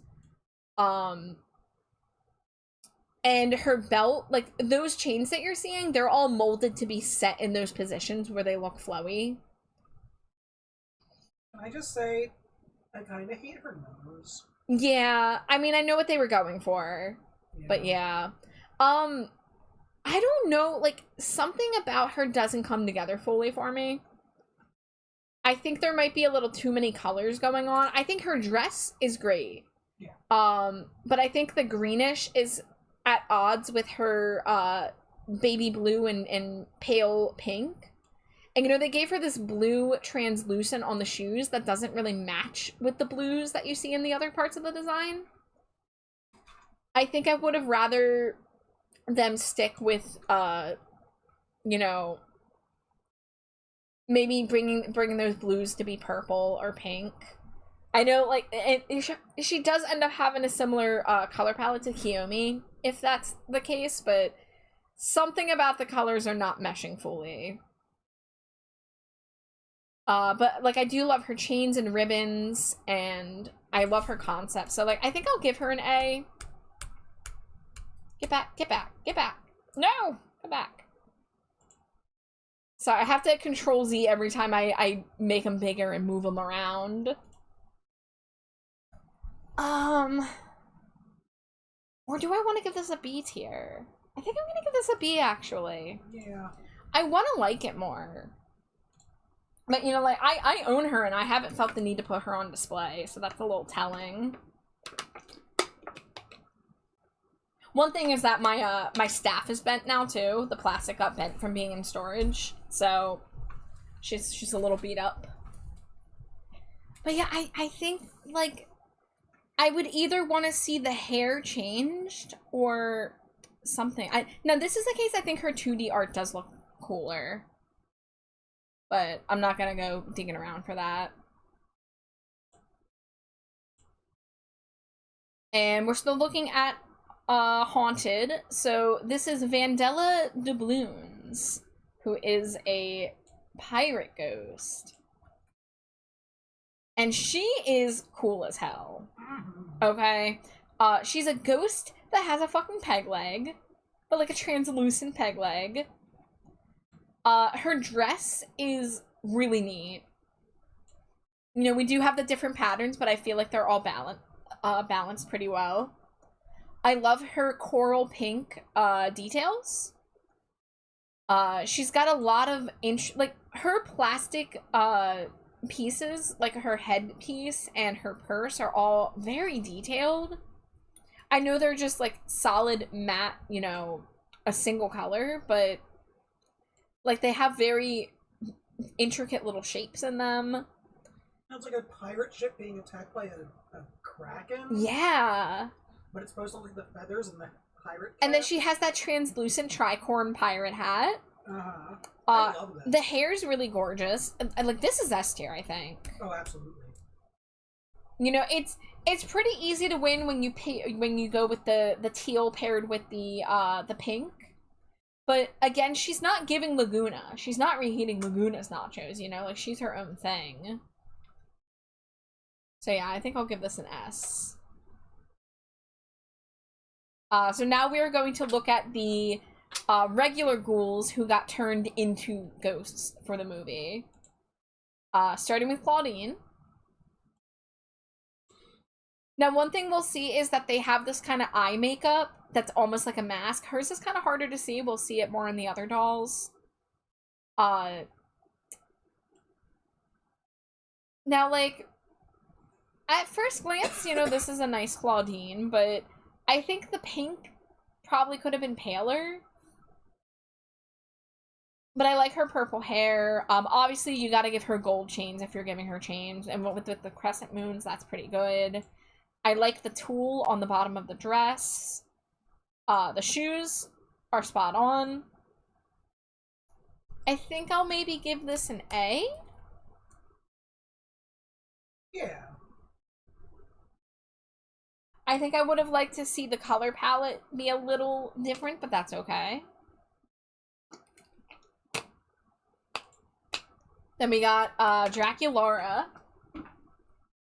The bracelet doesn't really match the vibe. You know, now let me see, because the bracelet, Bruce. I'm glad you pointed that out. The bracelet is actually the thing that's turning them into ghosts, I think. They all have it, except for Spectre, who's already a ghost. but everyone else has it. So that's an interesting detail to notice, actually, now. So it doesn't go, but it's a plot relevant item. Exactly, yeah. So there you go. So, let's take a look at Draculaura. I got a 5 head one. Yeah. Her eye makeup also, like, I don't know why they went with that color. She looks kind of sunburned. Yeah. Despite that, her dress is fantastic. Her chain details are good. The Batwing shaped cape, lovely. Stunning. Love it.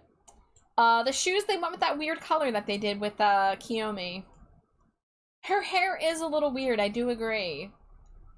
You know, it's the ponytail, but, I do like that shade of pink that they used for her hair, but that eye makeup is really taking away from it.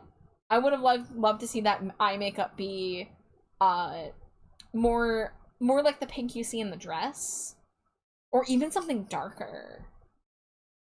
But something about it just looks like sunburn to me. I do like her for the most part. I think I'm gonna give her a B for the things that are not doing it for me. But, like, I love the silhouette. I love the dress. I love the accessories. But yeah, a couple little areas that they could have done differently. I forgot Rochelle was in this line. So this is, you know, the Gargoyle Rochelle. Let's see, she's got the blue makeup, she's got her cotton candy hair, of course. You know, we got she always looks good with pink and blue, that's like her whole thing.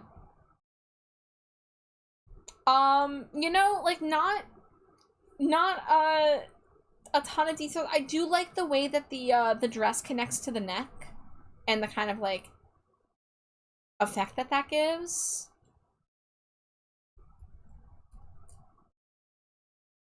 I'm inclined to give this an A. Yes. I'm not frothing at the mouth for it, but she's pretty. It's hard to mess up Rochelle with that color palette that they give her. Now Spectra is in here, and she is the only one who, you know, is already a ghost. But interestingly, they don't give her the eye makeup thing. You know, she has regular eyeshadow, but she doesn't have that mask, which is funny because there is a Spectre doll that does have that effect, and it's her Power Ghouls doll. Now, her shoes are great. That's really nice. Not super big on the dress. I don't hate it, but I also don't know why they went with the dark red lipstick. I don't agree with that. She looks significantly older in age than the other dolls for some reason. Yeah, she's giving us a vibe that she's not, she doesn't really meld in with the rest of the dolls, I feel. And again, like, she's already a ghost, but I don't know. Hi, Ember, welcome in. Thank you for the Cheeto. I don't know if I'd go as far as saying C tier, but I think I'll say B. Because she's just, I don't think she looks ghostly enough. The chains are great, but why did they give her dark red lipstick for this? That's, like, throwing me off. And she's kind of missing, like, arm accessories. And again, we've got the hair fully pulled back instead of having any kind of bangs or anything, which is not always a great choice when it comes to doll hair. So yeah, I think I would mainly nudge things with the color palette to like this doll more. I think instead of the dark red lipstick and the hot pink, I would have maybe put like a pale blue in there, perhaps, or even a pale greenish. But what can you do? Now Twyla, I'm a huge fan of Haunted Twyla. I think she is gorgeous, and she's one of the only ones who the bracelet actually matches. But they really gave her the full pastel treatment. They didn't give her weird colored shoes.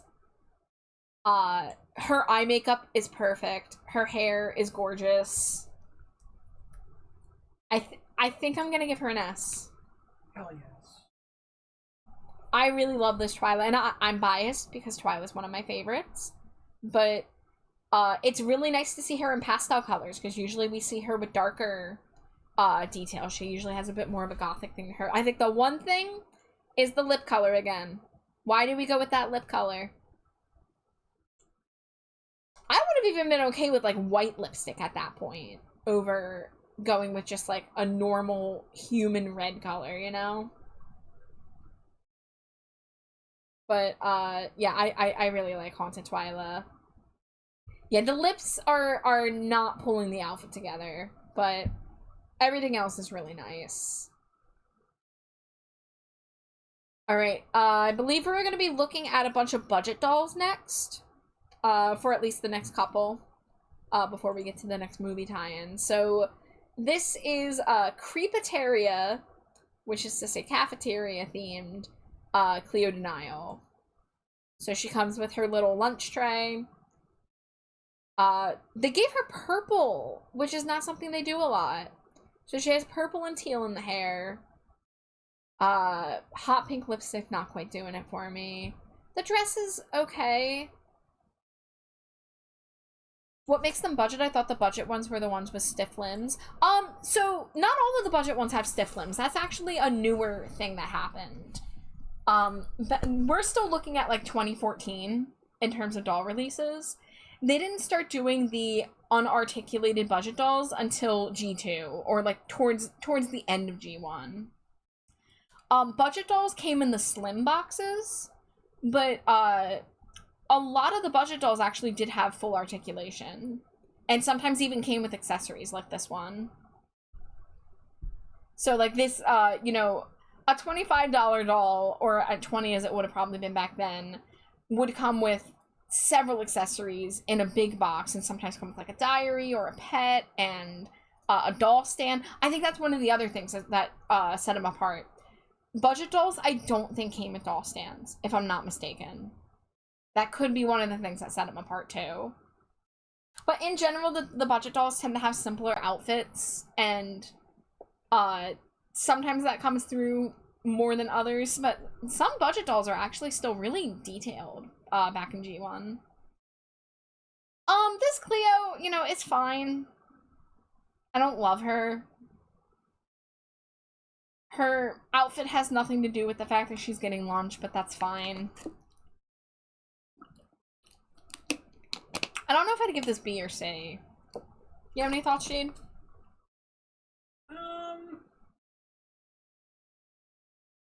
I'd say B. I think she looks okay. Yeah.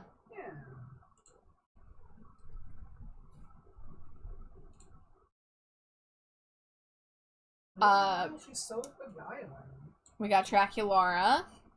She has a freaking burger or grilled cheese with, like, it's a heart shaped and has bat wings coming off of it. And then she has a freaking gothic chalice. I love that. That aspect of it, amazing. The doll itself, Yeah, this is her outfit's not doing it for me. I usually do like that little cravat, but they just gave her a very bare bones tank top with a basic pencil skirt, and they're doing that thing again where it's like one pattern on one and a different pattern on the other, and it's not really meshing together. The top has bats and the bottom has lips with fangs. I feel like, you know, that's not necessary.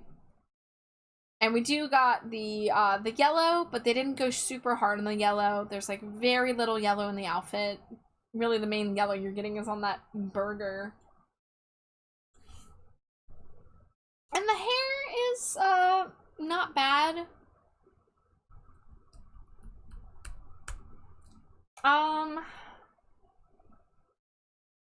I don't know if I would give this C or B. It's a low B. Maybe a high C.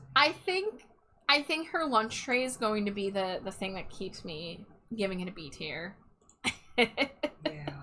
I think without the gothic chalice and the fucking bat grilled cheese, I would give it a C, but that was enough for me to be like, yeah, Of course, it's the B tier for bat that. grilled cheese was enough for you to. Yeah, now, Jade, when are you gonna make me a grilled cheese with bat wings coming out of it?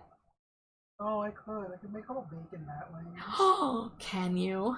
Dangerously cheesy. Hi, Sprinklebat. Sprinklebat. Welcome in. Thank you for throwing your daily Cheeto. How are you? Hey. I feel like you came in at a good time to see this this grilled cheese sandwich with bat wings coming out of it. I'm kind of obsessed with it. What's up? Sprinklebat. Yeah. I would also like a grilled cheese. Yeah, right? But yeah, her little lunch tray kept her out of C tier. Just for that. Let's see. One more Creepiteria doll. So we got Halloween. Cheesy. Hi, Nisa. Thank you for the Cheeto. Welcome in, Nisa.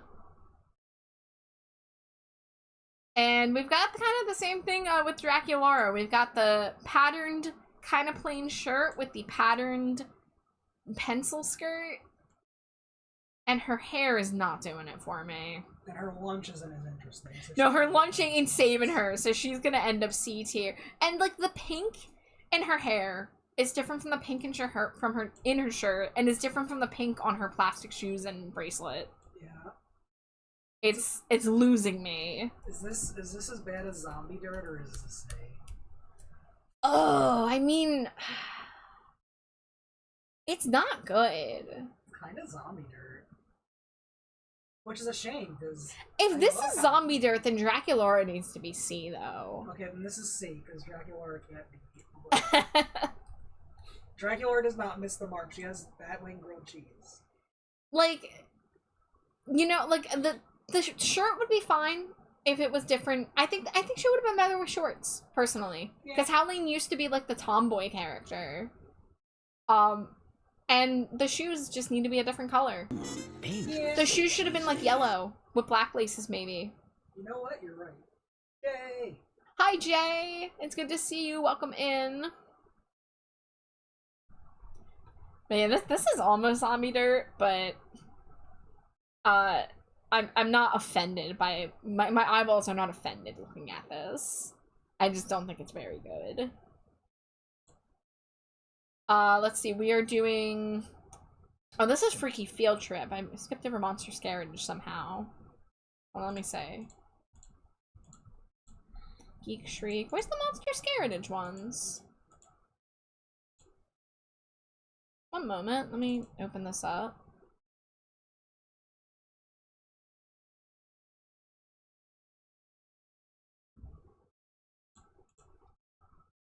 We're looking at the miscellaneous budget lines. Uh-oh, I reset it. Wah! If you try to burn horse.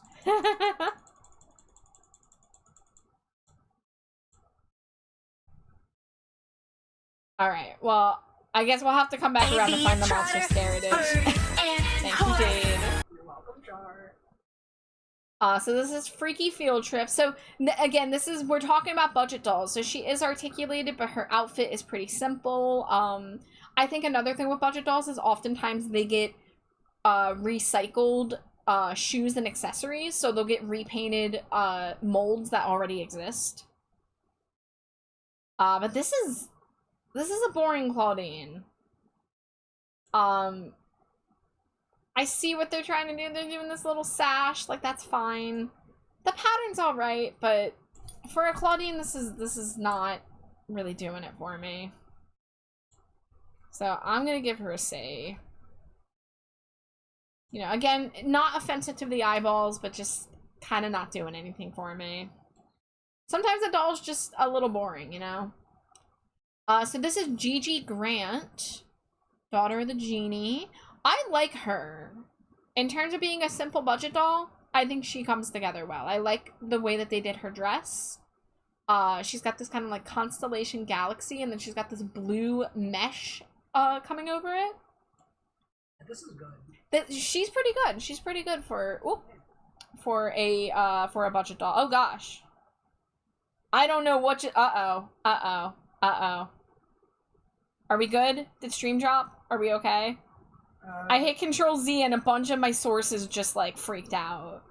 And my OBS was not responding for a moment. You're still up on my end. Okay, I've got to be careful about zooming in and using Control Z, I guess, because OBS did not like that. I don't know if any of you guys saw that. Some other sources appeared momentarily. Yup. That was a little freaky. Okay. You know, for a budget doll, pretty good. I think I'll give it a B because, you know, it is a budget doll still, but like it's a nice budget doll. And then we got Toralei, teal stripe in the hair. You know, we got her little leopard print slashed up dress. Not really a lot else to it. It's okay. It's a B. It's a B. I mean, if that's a B, should I give Gigi an A? Yes. Oh, Gigi definitely should get an A. Yeah. I'm thinking about budget dolls, and I'm thinking of, like, Gigi's got a great design. Again, like, we have to grade on a curve for certain things. Yeah. Because it's, like, for what it is, you know? Like, I'm not going to compare this to original Gigi Grant. Yeah. And I mean, like, going by the fact that this is budget doll line, and what the ratings actually say, Claudine misses the mark. Claudine absolutely needs some work. Gigi Grant, great design. Yeah. And then Toralei, Solid. She's alright. She's alright. Alright. Now we're moving on to Geek Shriek, which is budget dolls with glasses.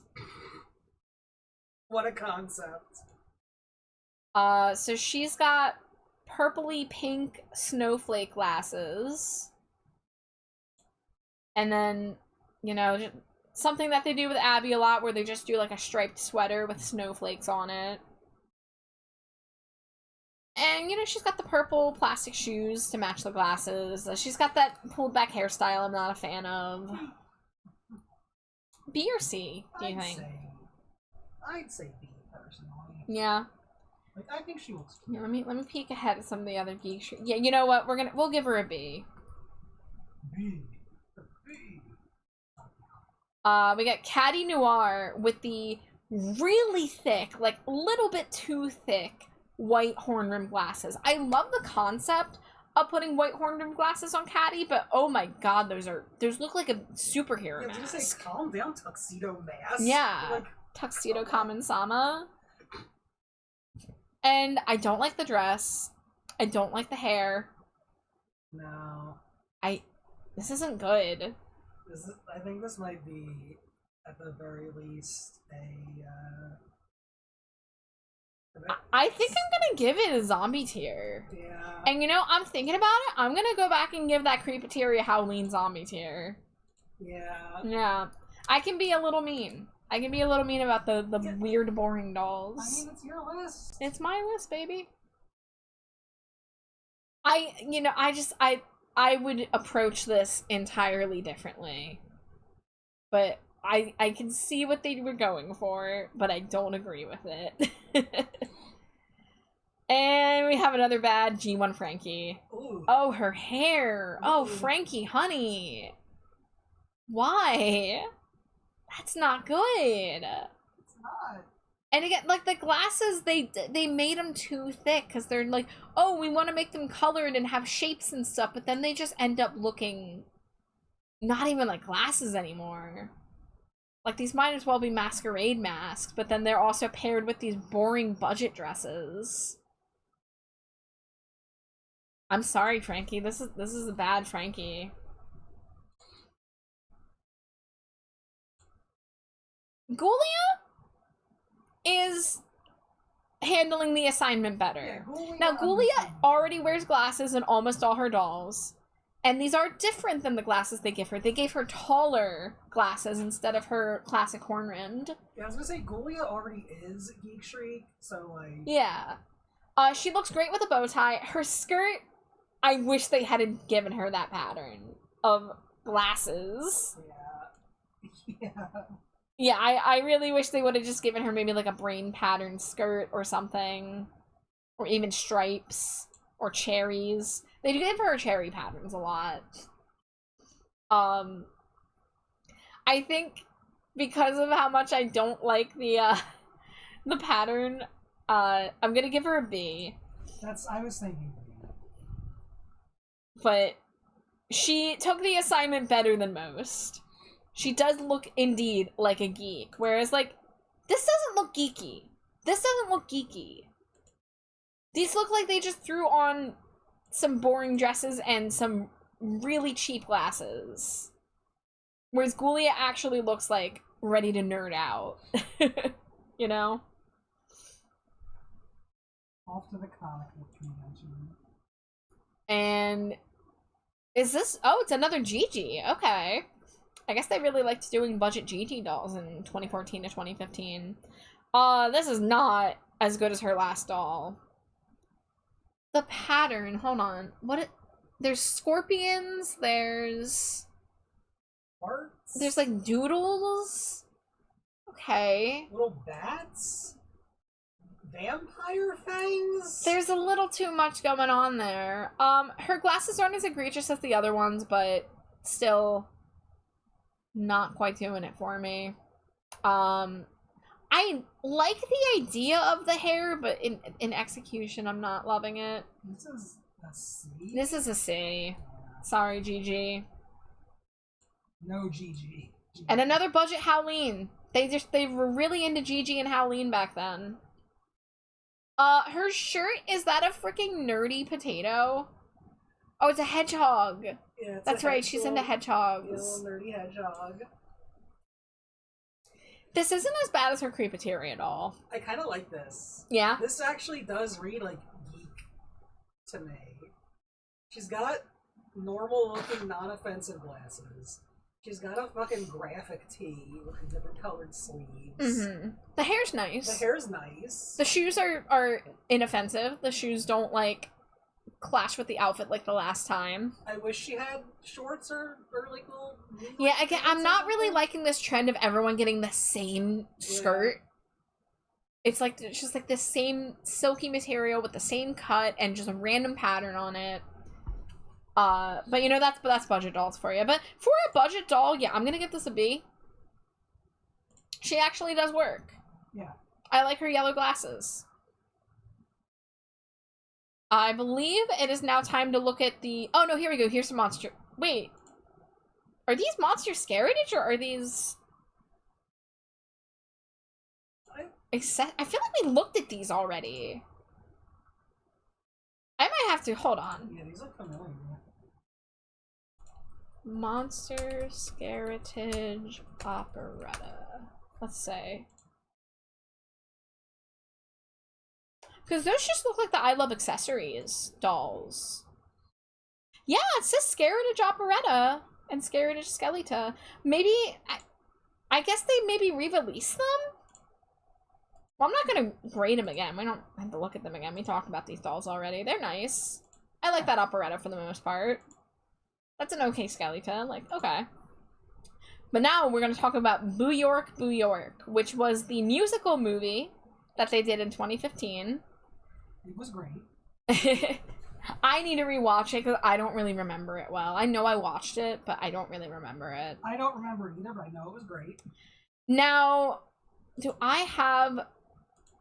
Oh, I don't have the... Oh, there we go, there we go. Okay, yeah. So Astronova, is an alien introduced, and she came with this playset that was magnetic and attached to her head, so she would look like she's floating. But she actually has 2 color variants. So when she was designed, now this is not the, you know, this image is not color graded fully. She was supposed to be this darker purplish blue, you know, to look like a galaxy. But then Mattel was like, oh, the dark color's not going to sell. You need to make her lighter. And they forced them to change her to lavender. And Garrett Sanders, the creator of Monster High, has been on record as like, we shouldn't have done this. I didn't want to do this. This was a mistake. But the change was requested when the dolls were already in production. So both of them exist. The darker purple is by far the better Astronova. Now this product photo here is like almost like in between. I think it's supposed to be the darker one, but of course they lightened it for the product photo. So fuck Mattel, first off. Fuck Mattel for being like this with the darker skin dolls. Yeah. Yeah, the darker is better. Like from a design standpoint, even taking everything else out of context, from a design standpoint, it brings her design together. The pale purple version just completely washes her out. Because she has a primarily white outfit, and it's supposed to contrast with that, but whatever.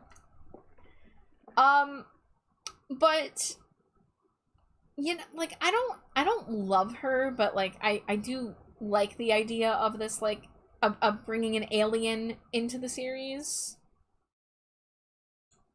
So, fun fact about her, Yeah. she apparently has a connection to Ever After High. Really? Because at the end of Boo York, when she's moving to, like, go be at Monster High, she's talking to Ever After High characters on her fucking cell phone. Monster High is real. So, I think this was supposed to be the lead-in to the canceled Monster High Ever After High crossover movie. Right. So I think that was just like a way to tie that in, because that they were in production for it, or in pre-production at the very least. Pre-production? Yeah. But then it got canceled. But going back to Astronova, I'm gonna give her a B. That's fair. Yeah. I do like that she came with her little floating set. I know, I don't know, I don't think Cena's here, but I know Cena loves this doll. But, you know, I like her, but, I think I don't like the shade of blue they went with for her headpiece. Yeah. But, you know, she's fun. Now, we're gonna see a couple new characters that have two looks. I don't know which one's considered their signature, but we're looking at their fancy city outfits first, I believe, if I'm not mistaken. Let me say. Yeah, Gala girlfriends. Yeah. So this first one is LED, like LED. She's a robot. Yeah, so we've got a new robot character, but she is a more modern robot compared to Rebecca Steam. And you know, her cape here has like circuitry patterns. She has fancy, you know, bejeweled belt. I think this is a B. Yeah.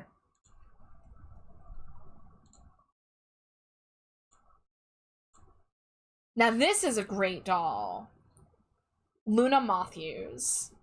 So daughter of the Mothman. I mean, she's got this gold headpiece. She's got the really nice wings. The black and red look really nice. Her skirt is an interesting shape. This has gotta be S, right? Yeah, I think so. Yeah, she's a bit of a goth moth. Oh, she's from Boo Jersey.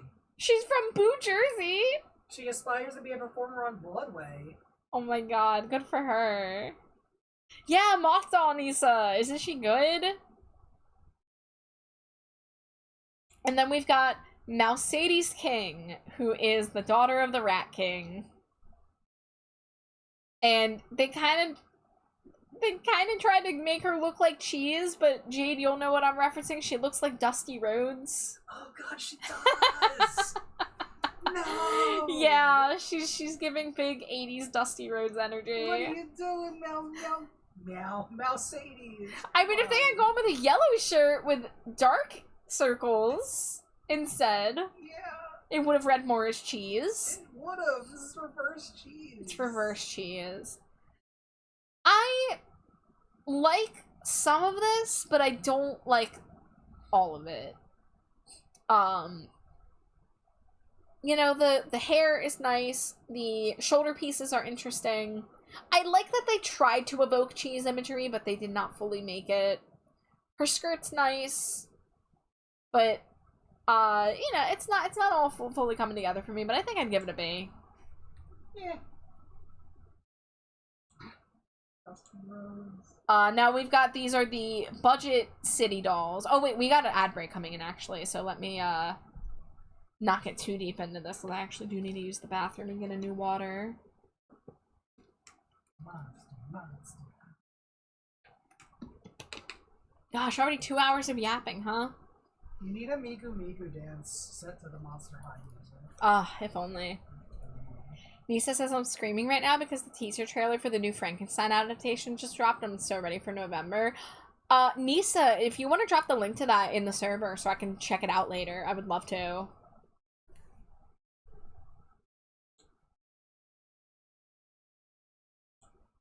But, yeah, I'm just gonna wait for ad break to come in, and then we'll take our BRB break. Yes, our Be Right Back break. Okay. I mean, that makes sense. Yeah.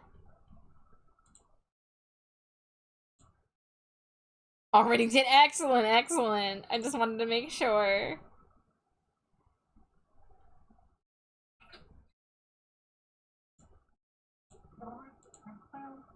Thank you for the head pats and boop.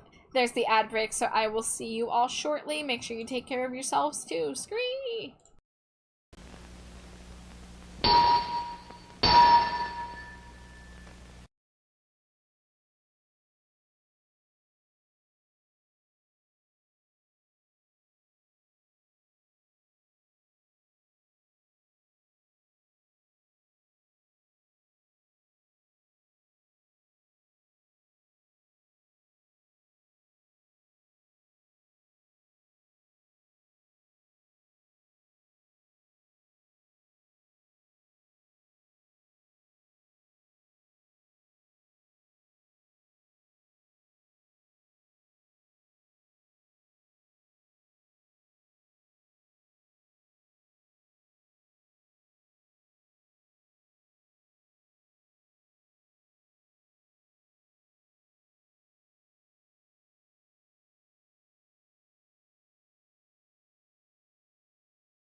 Vic! Vic, thank you for the resub! Welcome in, Vic, it's good to see you! Welcome back from ad break, guys. Sorry I ended it abruptly. I wanted to make sure I hopped on to say hello to Vic. Thank you for the Cheeto. Alright, let's get back into it, shall we? So, I believe I said these are budget dolls. I think they were a 3-pack, maybe? Yeah. These are called Out of Tumors instead of Out of Towners. So these are their, like, daytime exploring the city outfits. And Caddy's is the best, I think. Caddy looks the most well put together. I think I'd give Caddy an A. Let's see, Caddy Noir, A. Draculara, I think it was interesting to try to give her the silver. Let's see if I can get a better look at her dress. Is her dress like ice cream? I don't really know what I'm looking at. Yeah, it looks like ice cream with like cherries and... Oh, and her glasses are the lips with fangs. Yeah. Huh. I think I'll give this Draculara a B. They went a bold, different direction. You know, they were doing something different for her. Let me move my rank guide so we can see Claudine's shoes. A skyline and graffiti? Okay. Yeah, alright. So, like, that's... Yeah, and that would explain the drippy part of the skirt. It's supposed to be, like, the paint for the graffiti. Okay. Why does Claudine look so shiny? Look at how shiny her legs are. Oh, yeah. She's greased up. This is an okay Claudine. I do like that she has shorts. Finally, shorts. Yeah. For someone. So, I think she'd also get a B. I gotta not get distracted. AFI is playing. Stay strong, Char. I'm trying. I'm really trying my best. Okay, we'll put that back there for now. And then we got a 2-pack. So this is a date night pack. What do they call this? They call this Comic Crossed Couple. I think there was some storyline going on with their relationship in the movie, but I don't remember shit. This is a good deuce. This is a pretty good deuce. Yeah. His hair looks great. Yes. You know, he's got the Timberlands. He's got the shirt. Okay, so the shirt's like a sweater with a collared shirt underneath it. Don't let Davey distract you from the other hyperfixation. Yeah, the two wolves in my head are barking at each other and gnawing at, on my brain for attention. This is a really nice Cleo. Yeah, I like both of these a lot. Yeah, Cleo with the black mesh with the shiny bronzish gold bandages, and then the bandages hanging off of the wrist. That's really tasty. She's got the, like, snakes wrapped around her legs for the sandals. You know, the headpiece, pretty good. She's got the eye makeup, love that. Different lip color. I think I'm gonna give him an A. Yeah, both of them. Yeah, they're really well put together. Congrats, guys. Yeah. And now we've got, so this is the 3 new characters, well, 3 of the 4 new characters that were introduced for Boo York, Boo York. This is their daytime looks. So I think these are closer to what their regular looks are supposed to be. Now look, Mercedes has the correct cheese pattern on her shirt now, and she looks so much better for it. Yes. Yes. Luna is still an S tier. Oh, I mean, she's still serving goth moth, but then she's got that city skyline with the red ombre. Like, that's so perfect. Let's see, where is she at? Luna Matthews. S tier. I think this Mercedes I'm gonna give an A. She's a lot better than her, like, rat queen kind of vibe. She's, you know, she's simple, but, like, I'm really won over by the cheese shirt, you know? Yeah, look, no, she looks way better here than the Yeah, she's cute. I like her. She's a little rat girl. She's Yeah, not she's meant a to little be at rat the big girl. ball. She's just running around. Yeah, she should be sneaking. scurrying around stealing pizza. Yeah, You know? Pizza rat. Oh, I would love to see them do a pizza rat outfit for her. So Mercedes King is in G3, but she's not a doll yet. But there is a G3 Mercedes in the cartoon, which is interesting, that she's one of the characters that they've already pulled. And then we got LED. Oh, looking at her boots. That helps bring her together. I couldn't see her boots at first. No, she looks great. I think she's great. I think this is an A tier. Yeah. You know, they all look like they're ready to go to Monster High, but also shop in the city. But yeah, Luna Matthews is the star of the show here, I think. And then we've got a fancy Caddy Noir. I think this is this City Schemes? I think this is City Schemes. So Boo York deals with pop stars, so that's why Caddy is a prominent character in it. And, you know, Luna Matthews is a Broadway aspiring actress. I kind of forget what the rest of their deals are, but let's see here. So we've got some Blue introduced to Caddy. They tried something with her hair, but the way her hair is like sticking out sideways out of the sides of her head does not look good. I do like her ear headpiece, and I do really like her fancy shoulder situation. I'm between giving this a B or a C, because there's parts that I like and then parts where I'm like, oof. I mean, yeah, it's good, but it does miss the mark in a lot of ways, so. Yes, I think we'll give it a C, but a gentle C, you know? Yeah. And then we got Nephra, Cleo's shitty sister.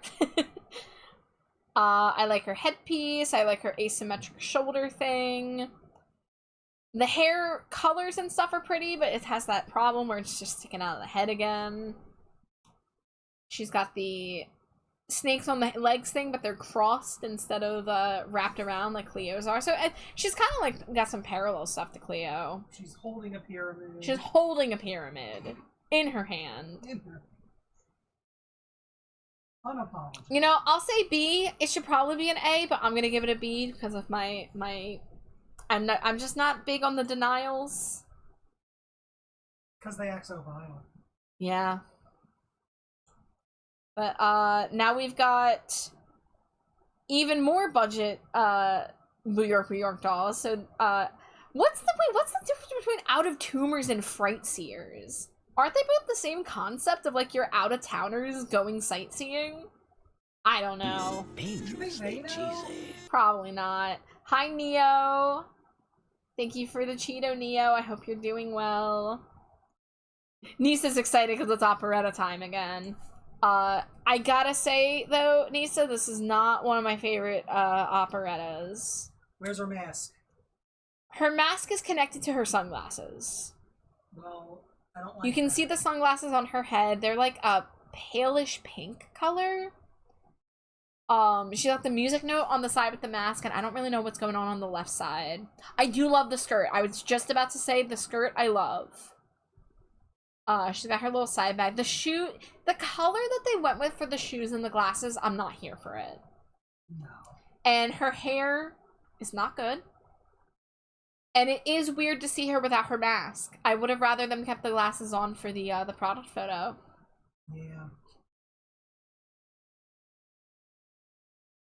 Nisa says so far my favorites are now Operetta and Luna. Yeah, Luna's so good. See, for this one, I really love the skirt, but the other details I'm picky enough on that I'm gonna put it in C tier. But, you know, again, that's a gentle C because Operetta is a cool character, and I like what they tried to do with the glasses, but then the color and stuff, and the fact that they didn't show her with her glasses on loses me a little bit. We got another, this is a different claw. Wait, hold on. Where's the 3-pack? Purple vest, yellow shorts, yellow glasses. So this is actually a single box version of the Claudine we already looked at. Okay. I didn't know that. What did we give? I guess the Fright Seers were just... Or no, I don't know. I'm lost. Oh, yeah, okay, so... I think that Caddy in the Out of Tumors was exclusive, but Claudine and Draculaura got single releases. Okay. So... That's my bad for not separating them. So let's see. Claudine and Draculaura both got B. And then Caddy was a 3-pack exclusive. And then we can delete these for now. Okay. I have fixed it. Confusing. Well, although the one thing is I don't know if they get their purses in the 3-pack.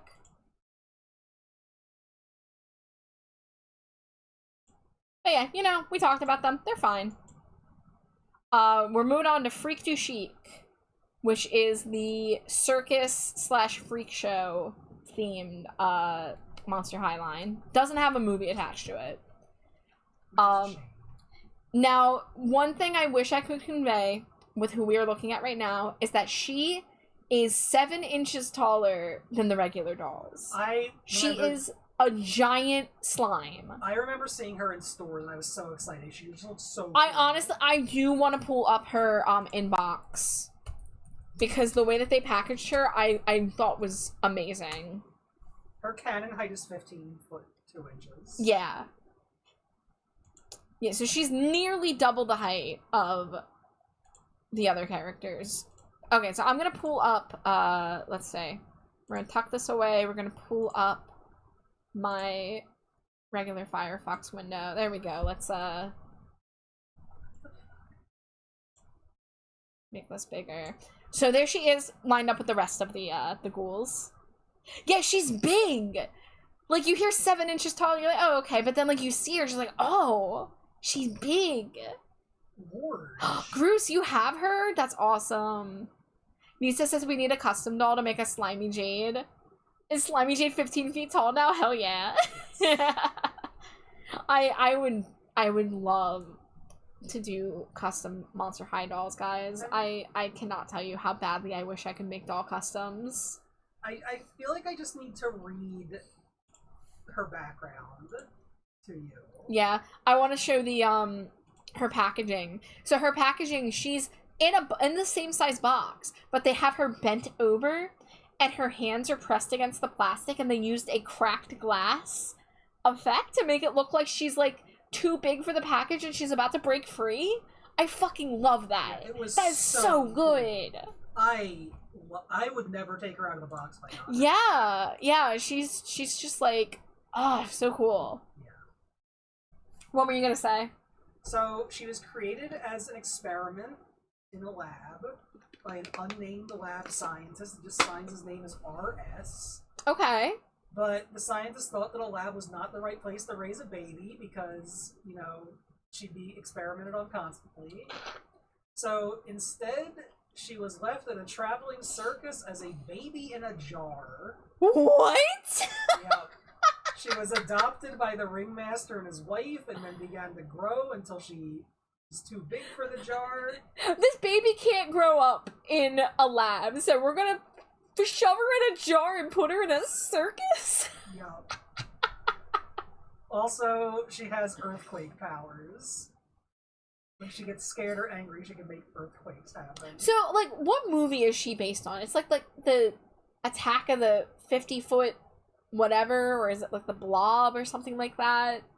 Kind of the Blob. She doesn't really have biological parents, so I guess she's... Well, and just in terms of what her real life component is. Well then since she's Ghoul-Iope, like, definitely the Blob.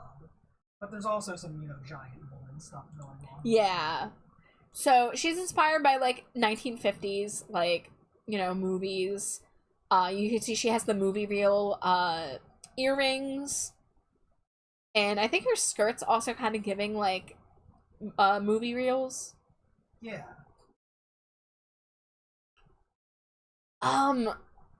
Like putting aside the fact that she's giant and like I love her character concept, like I would be inclined to give her an A, but because of all the other things about her character come together, I think I'm gonna give her S. Yeah, she's gotta be S. She's so cool.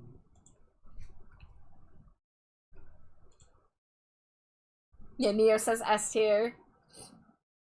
No, she's really cool. Oh, I did have the image of her with the rest of the ghouls for comparison. Alright, so this doll kills me. Because if they hadn't done what they did, this would have been a really good doll.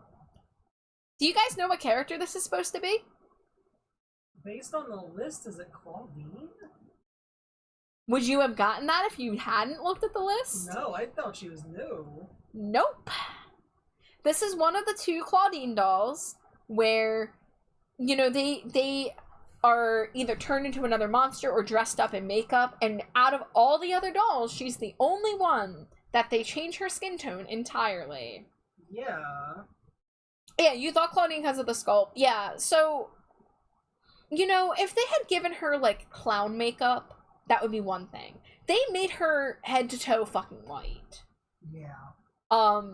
And it sucks because I love the pastel purple hair, I love the black and white outfit, I love her ring of fire, but because they did this fucking thing with her skin tone, I'm gonna have to give her Z tier. Cause what the fuck are you doing, Mattel? Like, the color coordination is so good, but yeah, it's just, ugh. Yeah.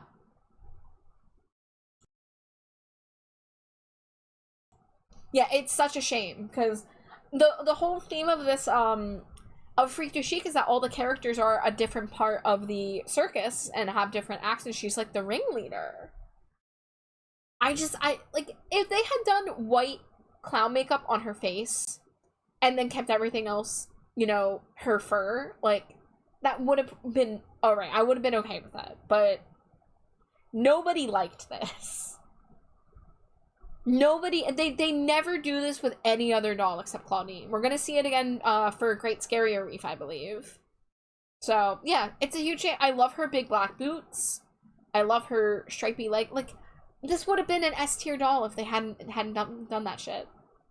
Just so angry. They hadn't been weird racists. Yup. So, fuck Mattel for ruining a good doll.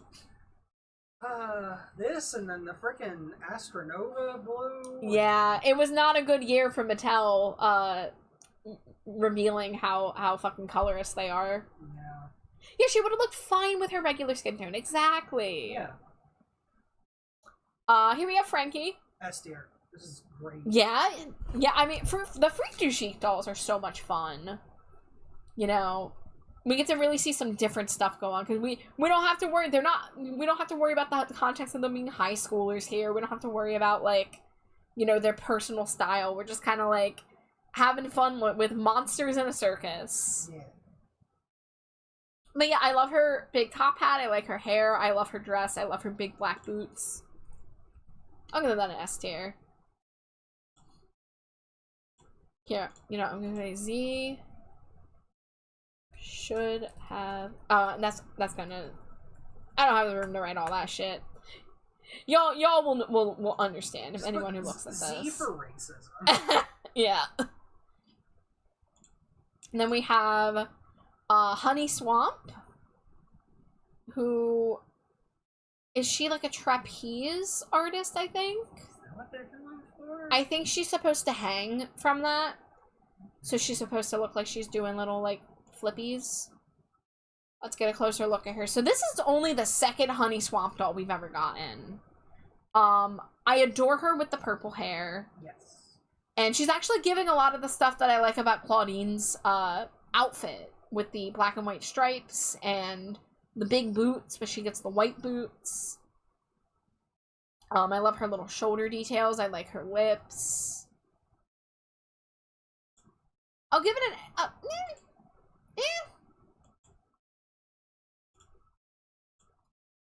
yeah, I'll give it an S. Neo says, I'm not into doll collecting, but y'all are making it real hard. Neo, I'd love to hear that if there was any doll that would get you to buy it, like, which one would be your, like, I need to go get this instantly. Slayer Jade says that you've gone on eBay to look at dolls you want to add to the collection. You have to look on, like, other sites too, like Poshmark and Mercari. Unfortunately, doll collecting's gotten a lot more expensive than it once was.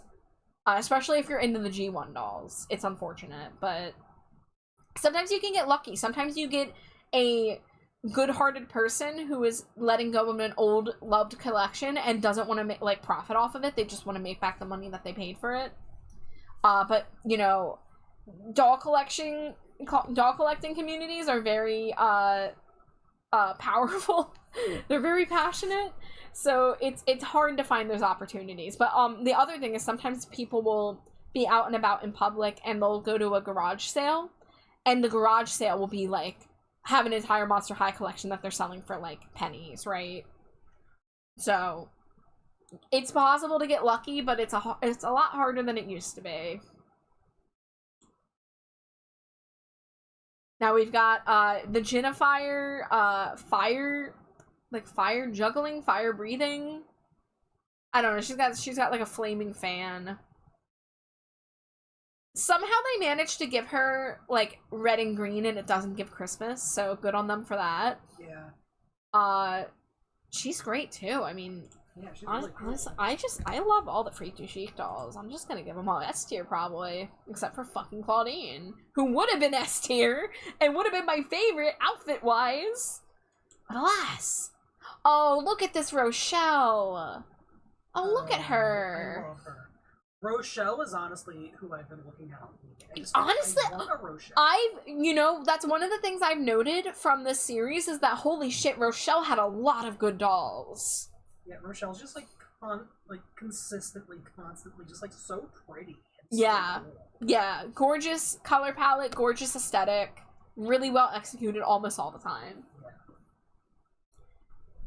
I don't collect dolls, but the last one I bought was a large Barbie for my niece. Doll was like 2 feet. Oh, wow. And Galliope, who we were just talking about, is 17 inches, so that's even bigger. That's a lot. Gonna mute for a sec.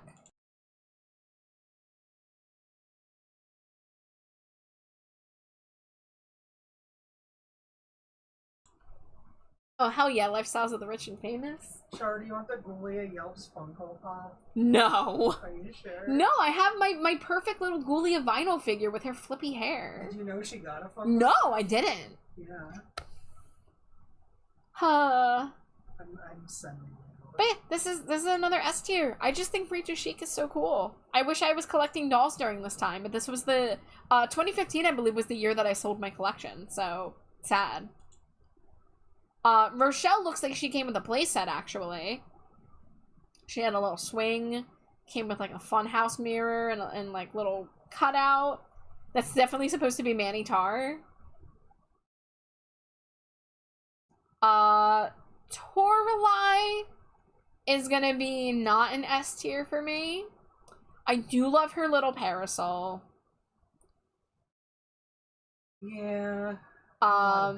She's not coming through for me as much, but she has all the other elements that all the other characters have, so I'll give her an A, but like something like she's just not like wowing me like when I first saw Rochelle, you know.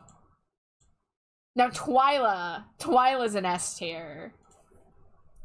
Twyla is an S+ tier. Oh yeah. Wow. Oh my god. First of all, the black streaks in her hair, amazing. The color palette being black, white, and teal, like, really nice. The stilts with her little mesh, like, bell-bottom kind of dealies. And she has the little, like, clown pom-poms on her shirt. She's got the neck ruffle. She's got the poofy shorts with her classic spiderweb pattern. She's perfect. I would kill for this Twyla. She's so cool. Yeah. It's taller than the dog who stands at my knee, but not up to my waist, so it's 2 foot something. But she adores it and the squishmallow she's got in front of me. That's awesome, Yamano. That's so cool. If I had like nieces and nephews to like gift stuff, I would absolutely be trying to get them into Monster High. But sadly, I do not. Yeah, this is an SS, like legit. I said like this is S+. Like I want to go after stream and go look up this doll. But I bet she is hard to find. I bet she is expensive. $400 new inbox. Well, I don't collect new inbox, so fuck that. Alright, well, $50 seemingly lacking some pieces. Yeah, the old lacking pieces. That's the thing, you gotta get her with her stilts, you know? Yeah. I wonder how you put this doll on a doll stand, though. I wonder if she doesn't need a doll stand, if her stilts work for her. I'd be very curious about that. Wait, let's go back to the group photo. Hold on, let me hide myself. Where's my model folder? Oh, she's not in this image. Probably because she'd be tall, so she would not show off how small the regular ghouls are. She could stand neck and neck with Goliath. At the moment, she's still into Bluey, so IDK if Monster High would click for her. Yamano, you'd be surprised because, you know, kids seeing something new and different for the first time can, like, awaken something in them, right? And also, like, you know, being into Bluey and, like, normal younger kid stuff is not mutually exclusive. You can like weird stuff, too. So, I would definitely try to get a feel, like, you know, a safe bet to try to get a kid into Monster High is a Draculaura.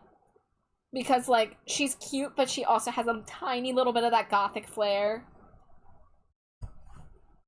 I mean, Five's young, but, like, there are definitely small kids who are, like, really into Monster High. So, it'd be worth a shot, I'd say. There's some really cute dolls out there right now with the G3 series, which we'll be talking about, probably in, like, 3 weeks or so. I think, after tonight, we're gonna have one more G1 episode, and then I think we'll be able to do G2 in one stream. I'm not done making my G2 list, but I think we'll be able to do it in one stream. And then, we can do G3, which will probably also only be one stream, since it's only been around for a few years. So perhaps once we get to the current dolls, I can give recommendations. I was sitting over here like, yes, get the youth into Monster High. Keep it going. Now, so this is an interesting one that we're looking at. So, Freak du Chic Draculaura did not release with the rest of them. This is actually a Skeletor doll, but I included it because it is branded as Freak du Chic. This actually just came out, like, last year or so. Do I have the packaging? Yes, I have the packaging. So she is a trapeze artist and is packaged upside down in the box. And she's got the bat wing flaps on the box that fold over, which is amazing packaging. This is a fantastic Dracula. Yeah. And she's got the bat ears on her headpiece, because we never get to see her with bat ears. But there they are, just like me. She's just like me for real. But yeah, I mean, she's got this, like, you know, Batwing sheer cape with the kind of Harlequin diamond pattern. She's got the ruffles and the bodysuit, the gold. You know, I think she's S tier. Especially considering the packaging. I really love how they did that. All these dolls have been amazing except for Claudine's stupid skin tone change. Exactly, Neo! Oh my god, yeah. Now, Freak du Chic is one of the most, like, cool concepts they ever did. I wish they hadn't fucked up Claudine like that. Speaking of, we're about to get into Great Scarier Reef, where they do it again. Hello, welcome in. Thank you so much for the follow. Enjoy your stay in the dumpster. We're talking about Monster High tonight. I'm usually an art streamer, but every Saturday for the past couple weeks we've been talking about Monster High dolls. Talking about their designs, talking about the characters. Yeah. So let's see, we're moving on to Great Scarier Reef. So this is, what is her name? Calamari. We're gonna see a lot of mermaids. One really cool thing about the Monster High mermaids is that they could have just copy-paste used the same tail for all of them, but instead they actually did unique sculpts for everybody's tails, and you can clearly see what fish they're based on. Calamari is interesting because she has the octopus tentacles, and she actually doesn't need a doll stand because of it. She can stand on her tentacles.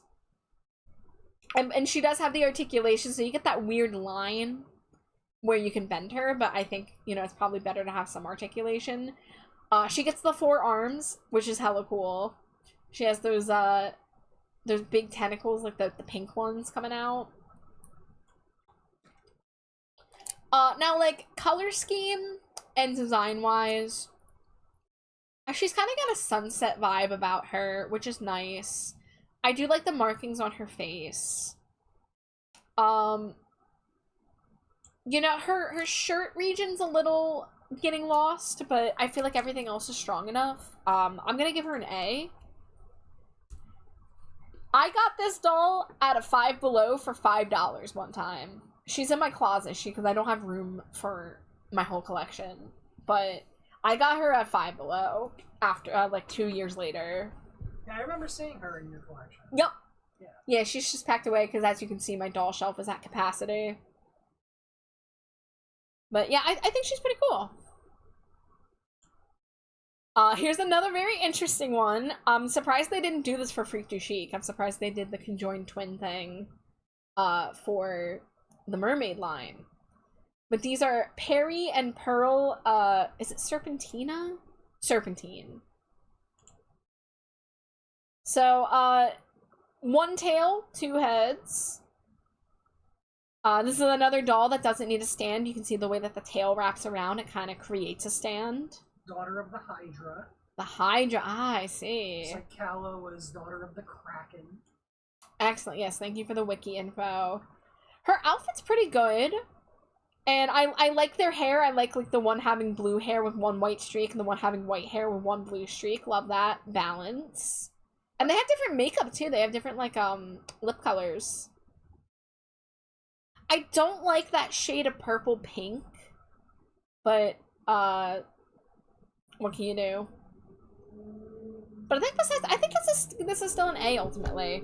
I think this is like a bold, weird choice to go with the two-headed doll. You know, I'm glad that they were allowed to do that.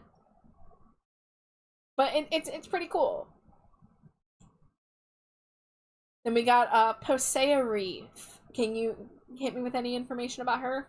Yeah, the daughter of Poseidon. Okay. And she's got... He chose her as the official gardener goddess of the reefs due to her gift of botany. And she's got a lot of interesting plastic details about her. So she's got the coral growing on her chest. And her entire mermaid tail is like kelp and seaweed and fucking fish bones and a crab. Like, that's so fun. Yeah.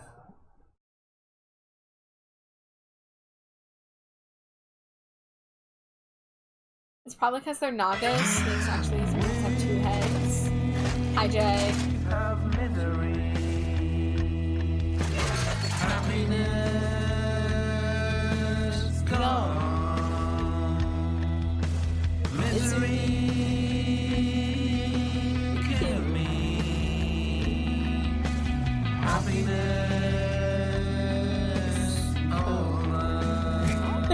Just had to get a little sad in the middle of the Monster High stream.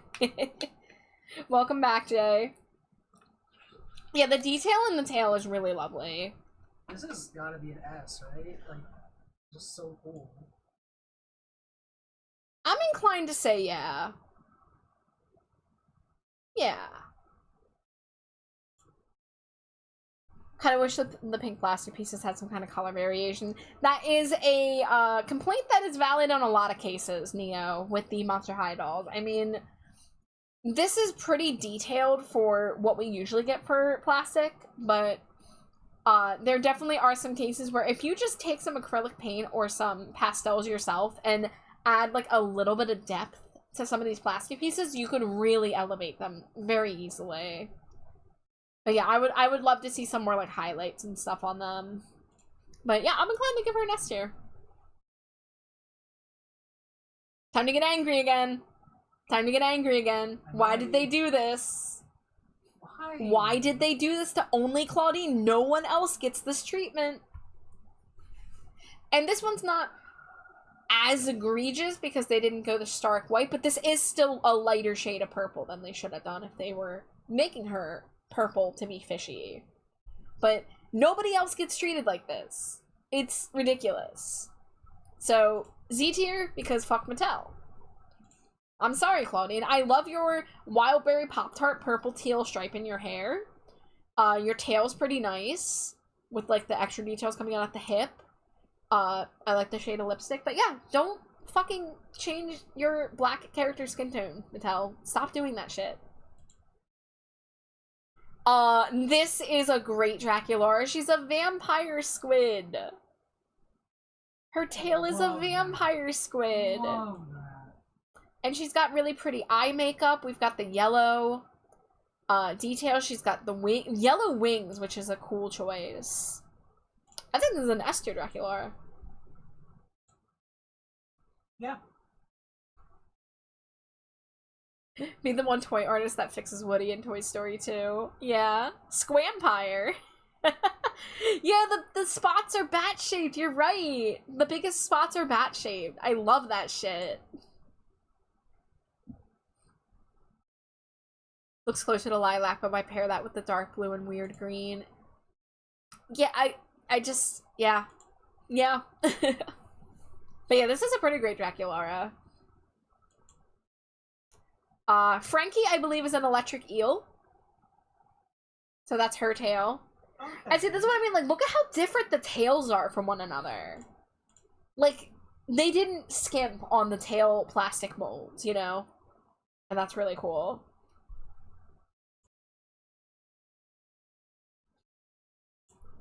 Let me get a better look at this Frankie. Sorry, I'm gonna be sleeping. I like the tail. I like the lightning bolts at the top of the tail. They almost look like stretch marks. The hair's kind of boring. The dress kind of boring. But like everything else is pretty good. I think I'll give it a B. Yep. Yeah. Thoughts? There you go. Star spinning.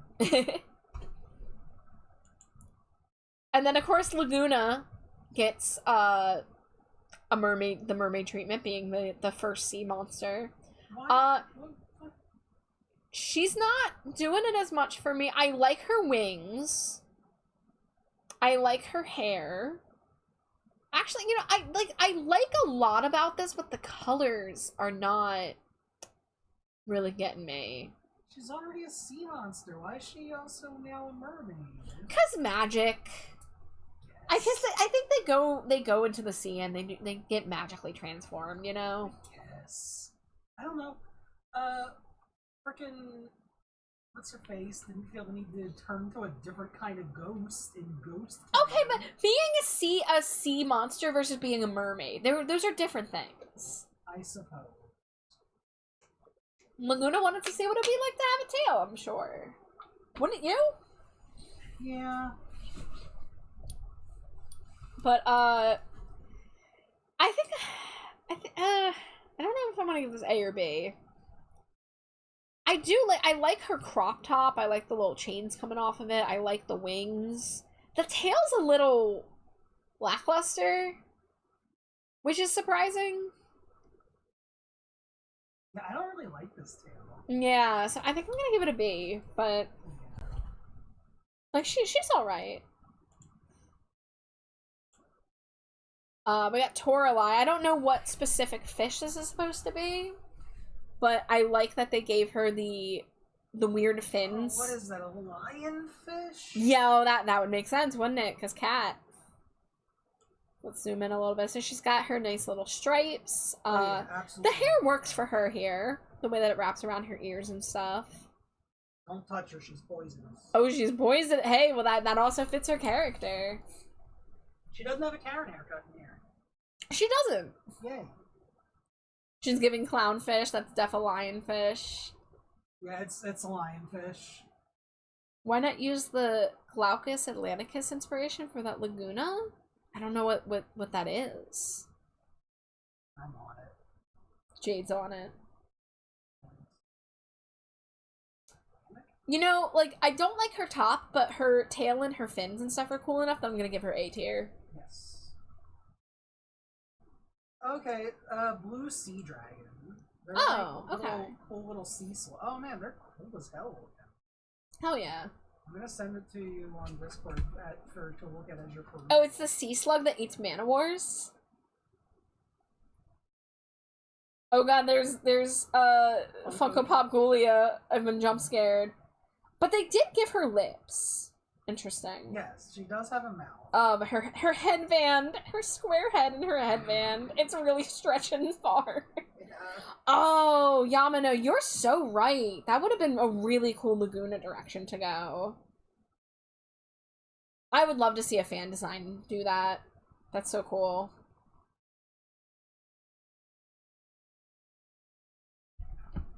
Alright, let's see. We're done with Great Scary Reef. We're moving on to Ghoul's Getaway.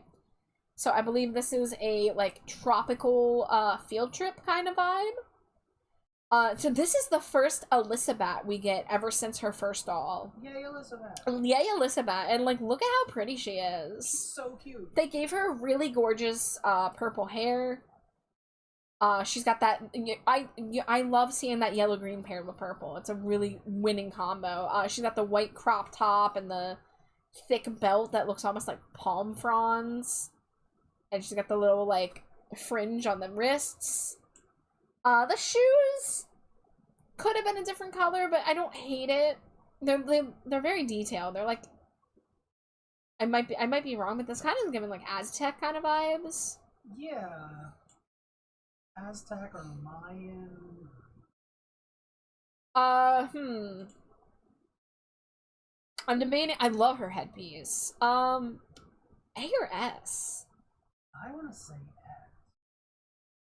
She is really pretty. Ooh, I need to look any of these up. Let's see. This is Jane Doolittle. So this is the third time we're seeing Jane. The hair, I like the hair. The hair's pretty cool. I like the shoulder piece. I like the belt. She looks more jungle-y. Yeah, they finally made a Jane that looks like she's like a jungle creature. Yeah. I think I'll give this an A. Yeah.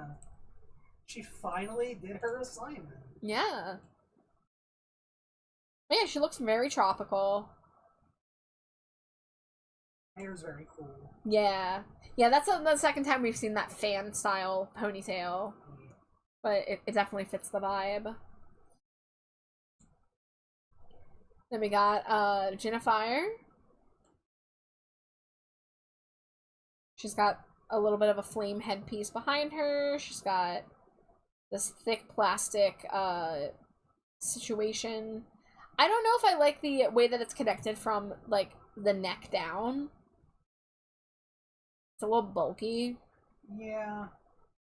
But, like, she's pretty. Nice shoes. I think I'll maybe give her a B.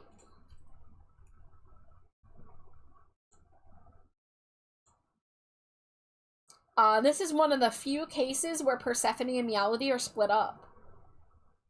So this is one of the only times we'll see them, just a single one of them on their own. So Meowdy gets to be her own ghoul. For once. Yeah. And she's got the fishbone aesthetic going on. And the orange. I think I'll give this a B as well. Good for Meowdy, making a name for herself, though. You know? Spectra. Okay, this is a interesting vibe. I don't hate it.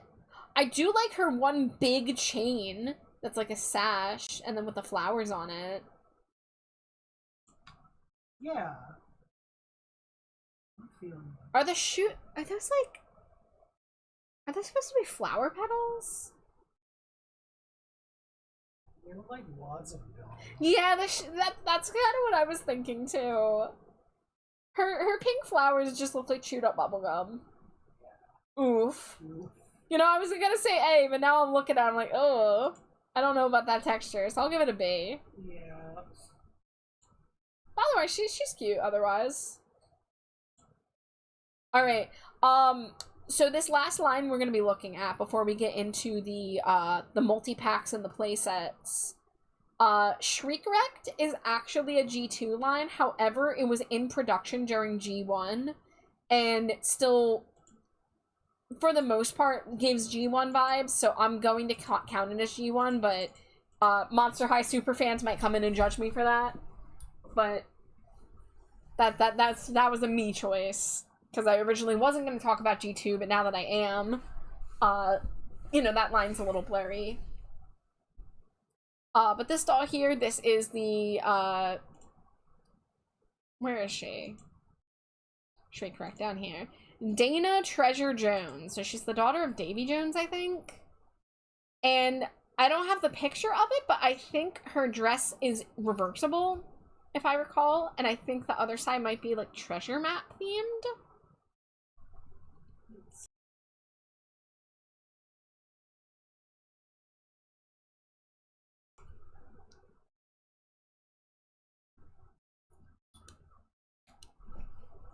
I wonder if there's a being or something that makes Monster High clothes for human-sized people sizes. Hi Raz, first off, it's great to see you. I think she is supposed to be made of gold. Yeah, I think that's the vibe they're going with for her, because she's like a treasure, you know? So there's been some Monster High clothes released for real. I mean, first of all, there's obviously the Halloween costumes, which are not good quality.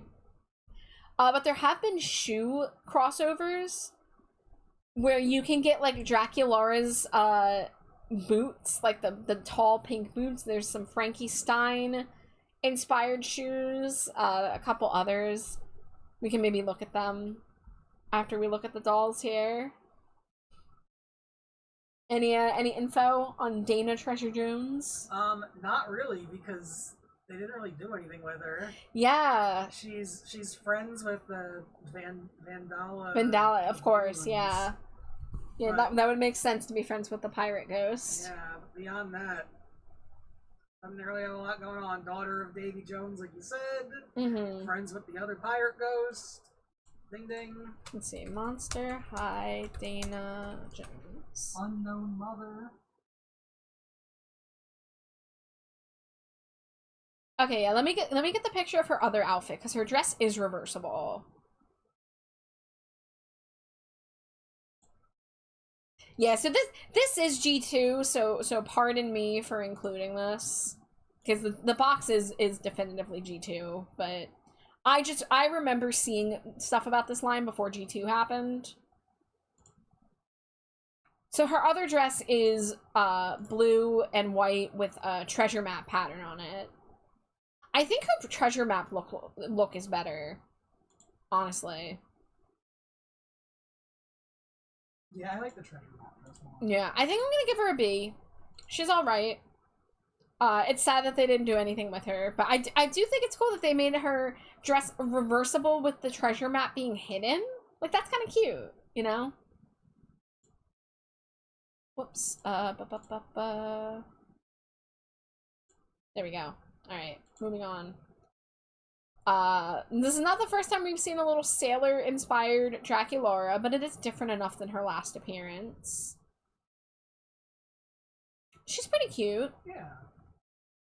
No major nuance. I think a solid B.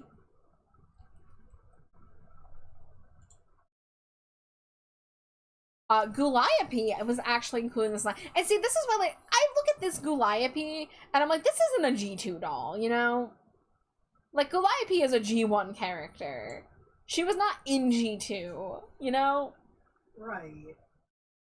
But, like, these dolls were designed with G1 in mind. Like, if you look at the Draculaura, her face is a little different. Her eyes are a little more, like, round and soft.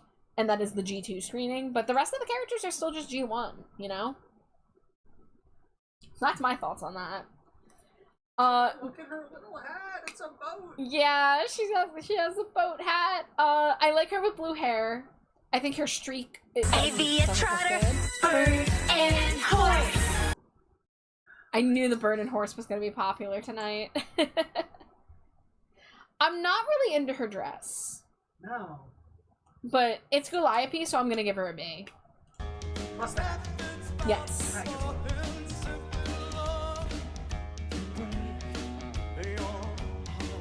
I like the boots. Thank you, Amari.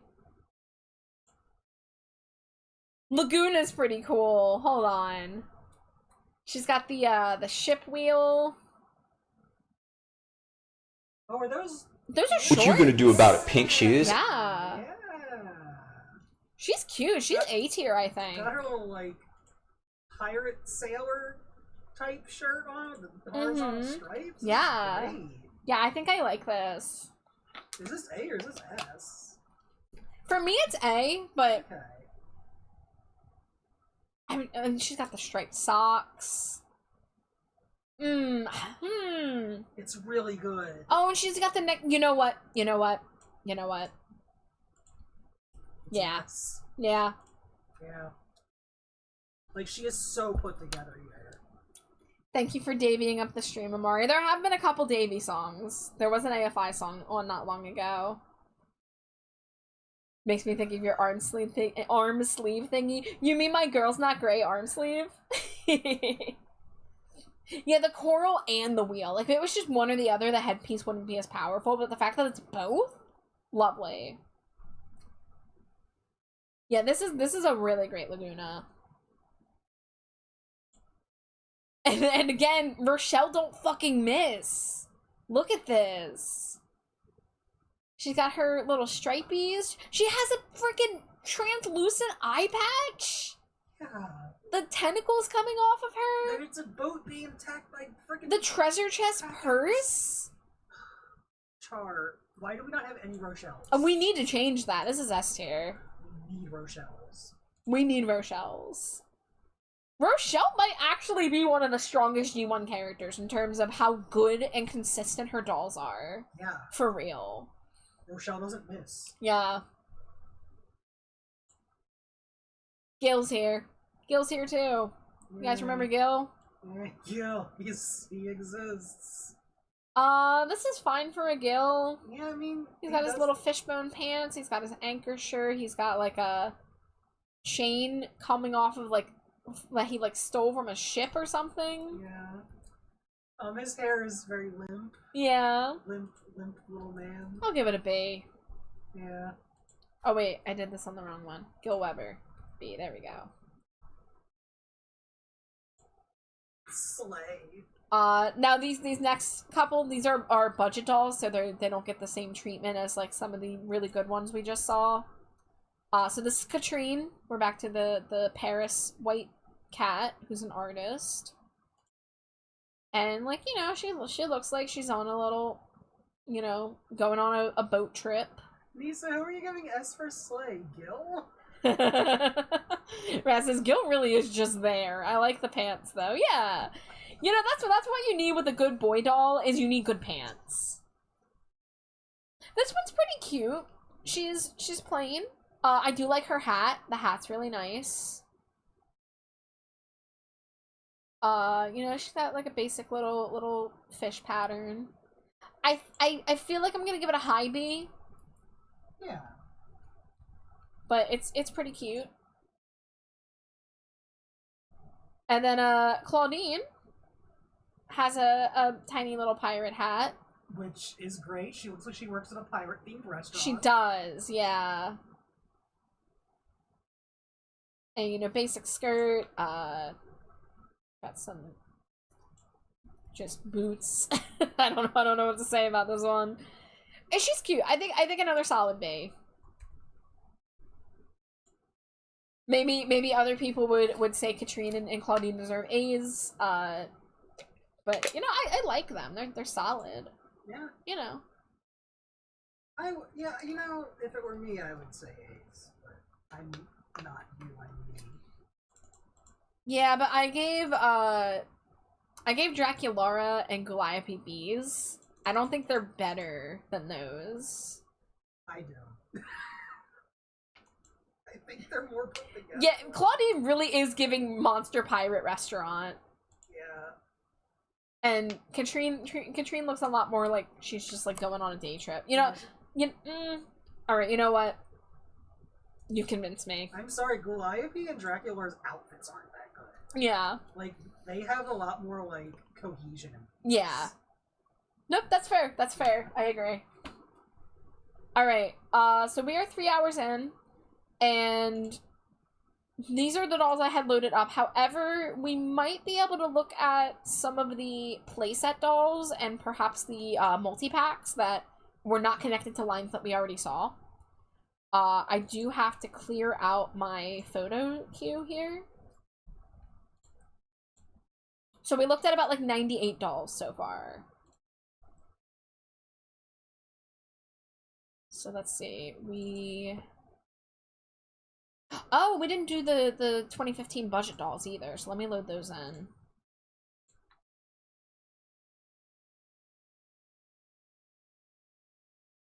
So I do have an ad break coming in. If it comes in before I'm done doing this, I promise you're not missing any exciting content. And I probably will get up still and do a BRB right after. But we're about to go look at a bunch of budget dolls. So we'll probably breeze through those. There won't be a ton to say about them.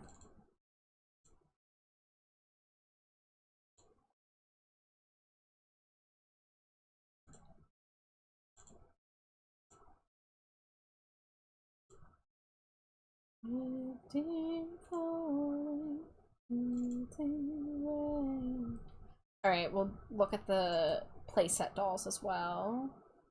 I think that should be enough loaded up for now.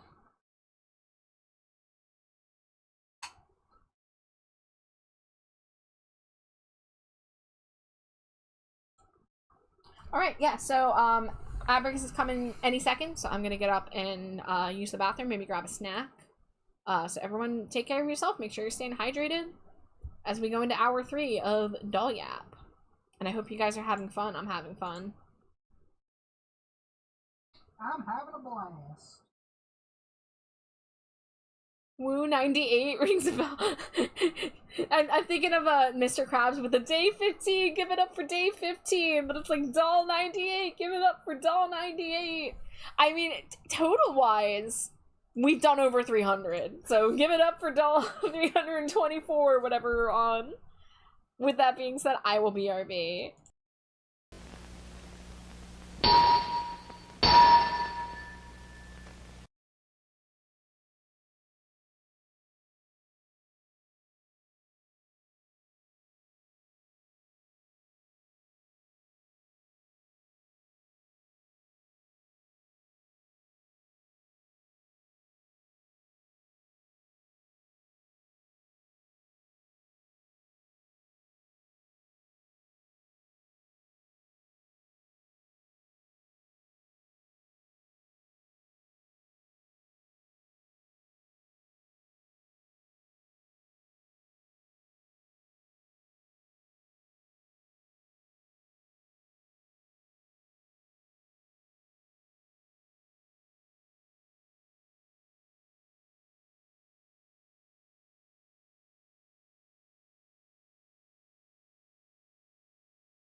Alright, welcome back from extended BRB. I'm sorry, I wanted to munch on some guacamole Doritos and without having to mute constantly or subject you all to my munching. I'm so happy that the Menomina came out because I was sitting there watching the videos and just like, oh man, I really hope Menomina comes on again because the first BRB that I did on the first stream that I had these videos on the randomizer, Menomina was the first one it pulled. And I laughed so hard, and I hadn't seen it since then. I was like, oh man, come on, we gotta pull it. There's like 18 videos to pull from. It's not that hard. And sure enough, there it was when we needed it most. Yeah, Nisa, the guacamole Doritos, they were recommended to me by somebody. And on their own, they're a little spicy for me. However, I've been eating them with hummus, and that has helped to balance out the spice so I can actually enjoy them. They're pretty good, though. Like close to my spice ceiling in terms of, like, if I eat one, it's fine. If I eat several in a row, the spice starts building. And I'm, you know, the president of Weenie Hut Juniors, okay? So, my spice tolerance levels are super duper low, so do not take anything I say, if you are someone that can enjoy spicy food. But besides that, like I said, I had them with dip, and that took care of that issue for me, and, they're pretty good. I love me some good guacamole. Alright, so we are back in it. Let's see. Are we starting off with... These are just called basic. Which is confusing, because in the doll community, the first release for the dolls were called basics. Like, whenever I talk about original Draculaura, I call her basic Draculaura, because that's just what we used to call them. But, I guess I can't do that, because they just called this line basic. So these are budget dolls. And these are later budget dolls, so they're not gonna quite be up to snuff. With that being said, this one's not terrible, but the dress is super plain. But I like the boots. I think I'll be nice and give this a B, considering it's a budget doll. Yeah. This one's actually pretty nice. Kind of boring hair, but... we got a bit of that cravat thing going on. I like her sleeves. The very tasteful yellow belt with the yellow bracelet, not going too heavy into the yellow. I mean, this is... I think I'll give this an A. Again, we're grading on a scale. We're grading it considering that it's, you know, a budget doll that you could get for $10. That doesn't come with a lot of stuff. Now, do these have articulation in the arms? I think no. So this is around the time where their budget dolls started losing some articulation. So the legs are still articulated, but the elbows are no longer articulated. So something else to keep in mind. Yeah. Yeah, the dress is cute. Agreed. Yeah, the dress is actually really nice. Rastus, I swear I read something where bats naturally had very low spice tolerance. That or this is misinformation.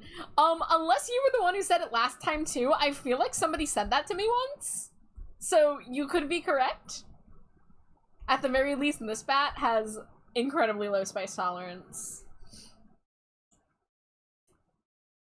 You know what? This is a pretty decent budget Frankie, too. Wow, considering this line was called Basic, this actually, they kind of cooked a little bit.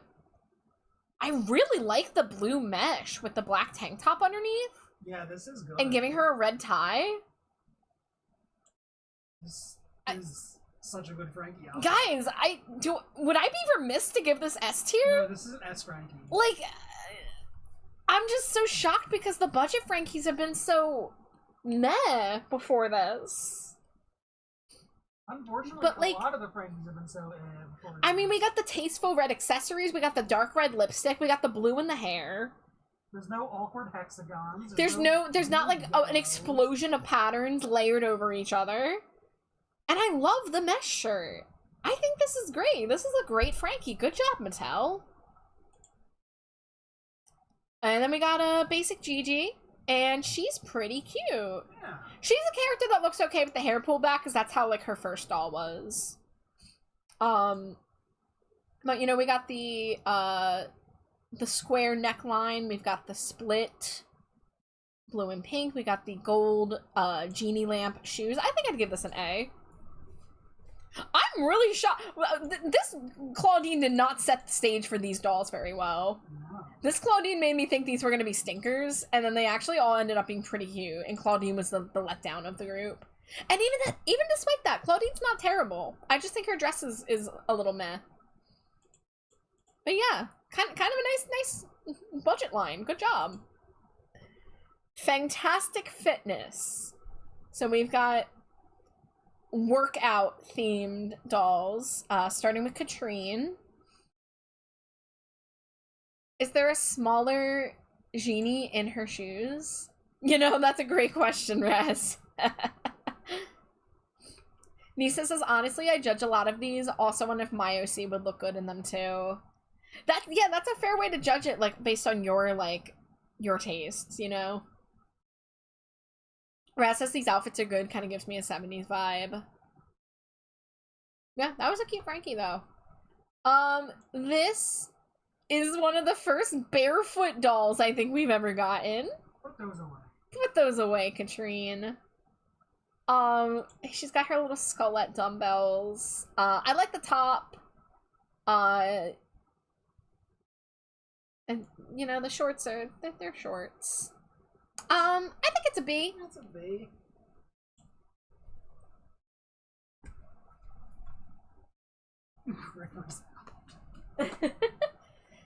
Hi, Batbug. You came in just in time for the first barefoot Monster High doll. Did the toes summon you? Nisa says, Char, commission suggestion for you. Draw people's OCs in their choice of Monster High outfit. Nisa, hold on 1 second. I do need to meet for 2 seconds.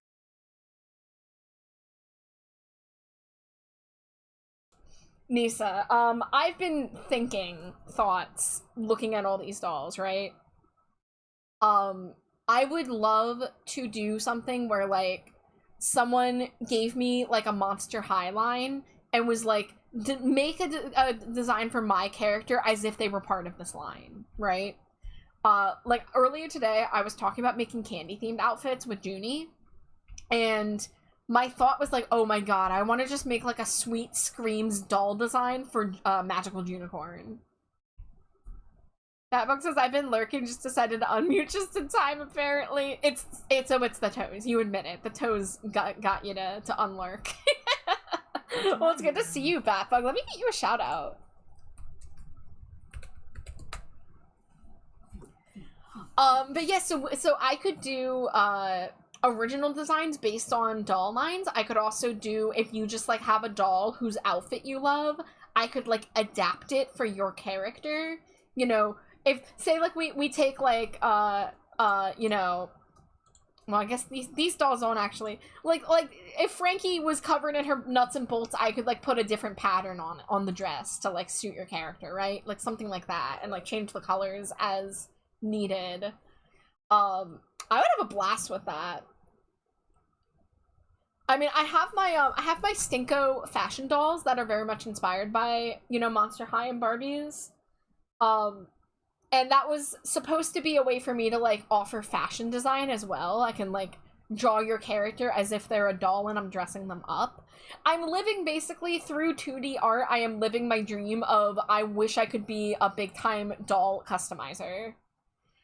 We are gonna have to, like, maybe sit down and watch some doll custom videos. Honestly, I would love to sit down and watch some Doll Lightful with y'all.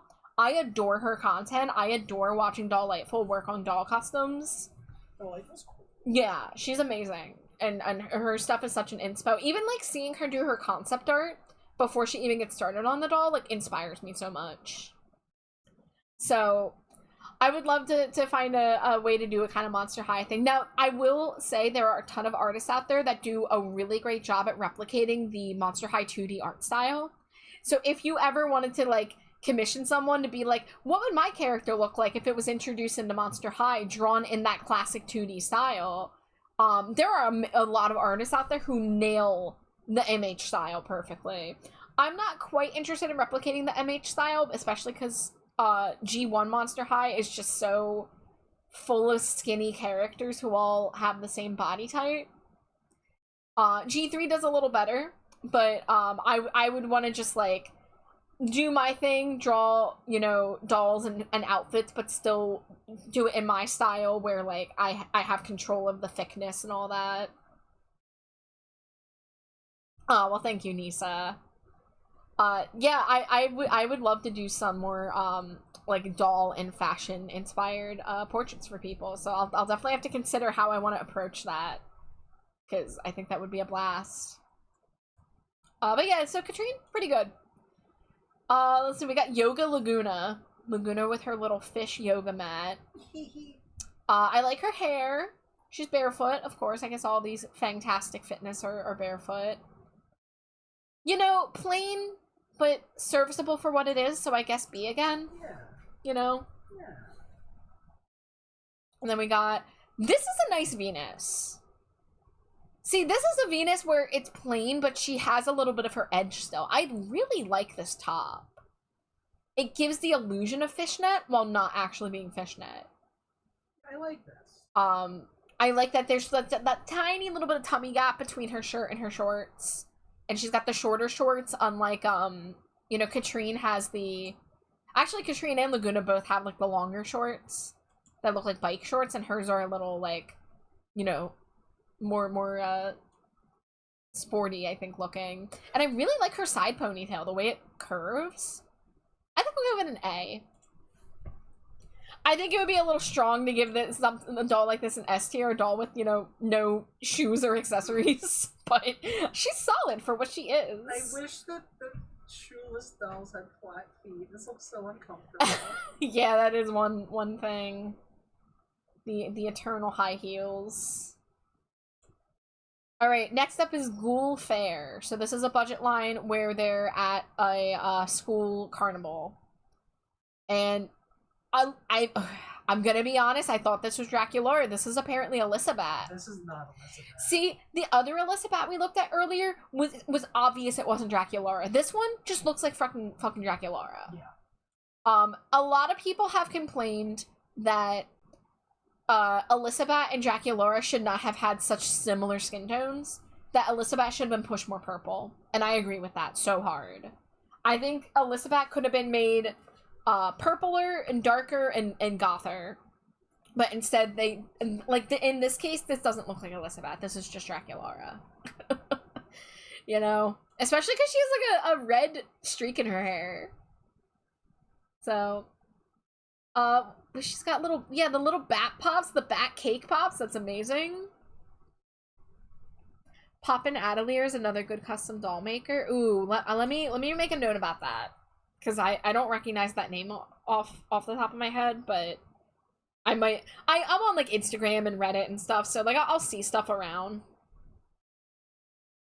Bruce, I don't know if you're in the Discord, but in my Discord, we actually do have a doll and toy channel.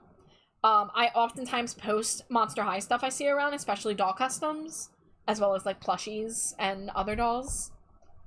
So for anybody who's interested in that sort of thing, you're welcome to join the Discord. I headcanon the Bat Pops are red inside. Fuck yeah, Raz! Oh, that'd be so good! Yeah, so in terms of... You know, the dress is okay. It's basic, of course. But... I'm gonna have to give it at least a C. I was gonna say, you gotta dock points for her not having her own identity. Yeah, I mean, I booted this up, like, oh, it's another Draculaura. I'm like, wait a minute.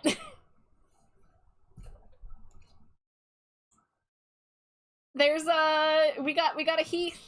We got a Heath roasting marshmallows. Put 'em back.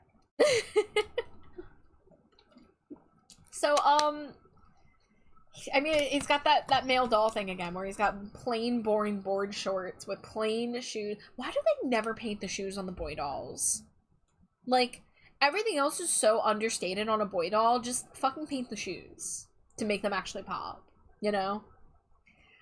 Sorry, Heath, buddy, I'm gonna give you a C. Not quite zombie dirt. I do, the shirt's good. Yeah. The shirt works for him. The Guy Fieri shirt is nice. Yeah. Raz says, toy-wise, I've been back in my puppet phase. Got myself a big worm puppet. Raz, can I see pictures of it? Raz, I would love to see that. Show us your worm. Show us your worm, Raz. Raz, I hope you realize how long Slimy Jade had Worm Jade as her profile picture on Discord. The only reason she changed is because she got a new gift art from somebody last month. That we have matching pictures. Oh, we did actually. I actually don't have it anymore. I just changed my profile picture to my 3D model. Maybe I should change back to Worm then. You could change back to Worm. I love the Worm art. Yeah. I love And bring back summer Slimy Jade eating a burger when it's more in summertime. Oh yeah, true. Yeah. But Worm. Worm. Alright, we got Howleen. She's got a cute little skull-up balloon. Her hair's cute. Her dress is... Her dress is alright. I think she's B. Yeah. Can I just say I love Howleen's one ear is folded down. Yeah. Yeah, that's a really nice feature. Scarra's pretty cool. Okay, this is a nice Scarra. The green streaks in the hair. The cut of the dress, the way the dress has that, like, upward arrow. And then has the green splatters. Her little Slimy Jade bucket. Her white go-go boots that have drippies on them. And slime on the heel. I do wish the drippies at the top of the boot were more pronounced. You know, colored a little bit, but that's okay. I think I'll give this an A. Yeah. I actually really like that Scarra. Oh, Honey Swamp got another doll. Okay. She's got, like, the afro ponytail. The little purple in the dress. I like the shoes. We got of course, the vine details. The dress looks a little like a smock to me. Yeah, It's a little shapeless. I kind of wish they gave her a belt. I'm gonna say the dress is a little frumpy. Yeah, so I think I'm gonna give it a B, but Honey Swamp is cute. So I'm glad they gave her another doll. Swamp. Oh, look at this, okay, this is, wait, this isn't Ghoul Fair? This is Gorgeous Accessories. This isn't even Ghoul Fair anymore. The last time you said Ghoul Fail. I did say Ghoul Fail. Epic Ghoul Fail. Every time Dracula says totes in the movies is an epic Ghoul Fail. Oh my god, yeah. I showed you my worm, please respond. Yeah, so this is supposed to be an accessory-based doll. But she only has a bag. Is she supposed to have other accessories? Rebecca doesn't really have that many. When I hear accessories, I think they should have a necklace and a bracelet. And perhaps a belt, right? Yeah. Huh. I'm looking up the line. Okay. Rebecca's hair is gorgeous hair. I'm not sure if it looks that good in, you know, real life. She's even got a little bit of purple in there. That's nice. As far as I can tell, that's everything except she has one extra, like, bag. Okay, so it's gorgeous accessories in the sense that they have 2 bags instead of 1. Yeah. But they don't really have accessories. And then Rebecca also, yeah, just has 2 bags. 2-bag Jones. 2-bag Jones. But you know, this is a nice Rebecca. I'm not huge on the dress, but I think her hair is absolutely gorgeous. So I'm gonna give her a B. For Rebecca. Oh, so we had Ghoul Fair. Shut up. Leave me be. Let me say my words wrong. Oh. So I thought Ghoul Fair was about a carnival, but I guess Scarnival is also about a carnival. This isn't a bad Claude. He looks like a little 50s paperboy. Yeah, the bad hat is back, but it's fine. He has suspenders. The suspenders help. Yeah, and he's got his little hammer. I'm inclined to give him a B.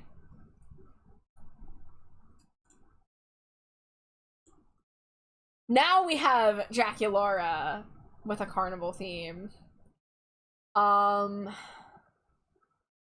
Alright, she's got the asymmetric bow on the one side. I don't think this is a good Draculaura. It's not terrible. I do like the blue, but... Right, it's Alyssa bag again.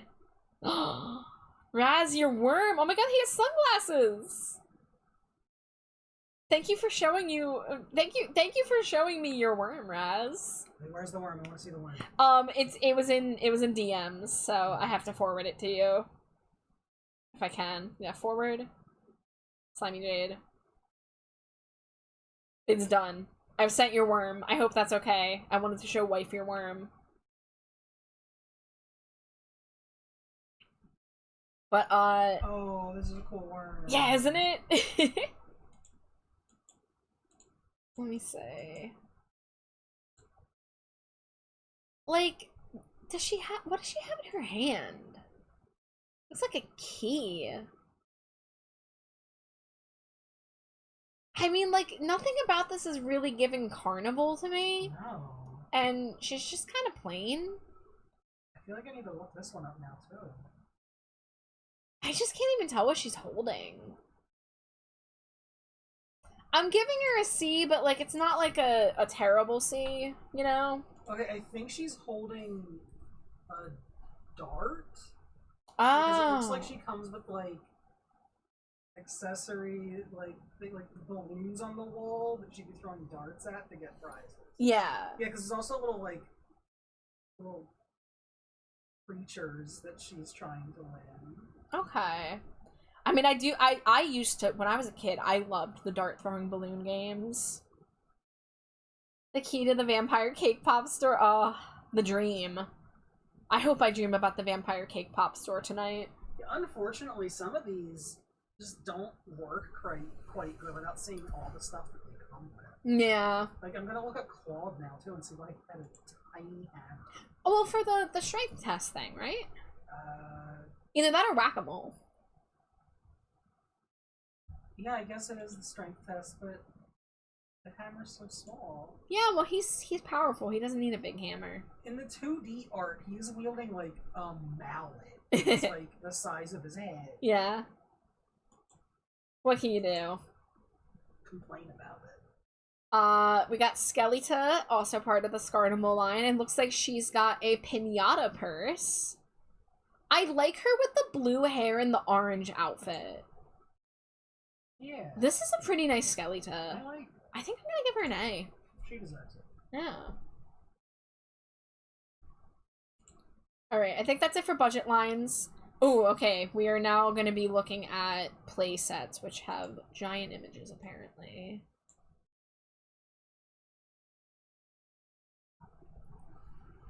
So, this was a creepover Howleen. Oh, it was specifically called Room to Howl. Now, I don't remember if this is the same as Dead Tired Claudine, so let me look up Dead Tired Claudine. I don't know if this is just the same doll that they packaged with a playset, or if she got a new outfit. No, because Dead Tired is the black tank top. So this was a second swimsuit they, not swimsuit, oh my god, sleepwear that they gave her. But you know, I liked the ripped shirt. She got her sleep mask, you know, hair's plain, but that's okay because she's going to bed. And her bed is pretty cool. I don't know who she's bunking with. I don't know. I guess maybe Howleen? Howleen didn't exist back then, though. I think I'll give it a B.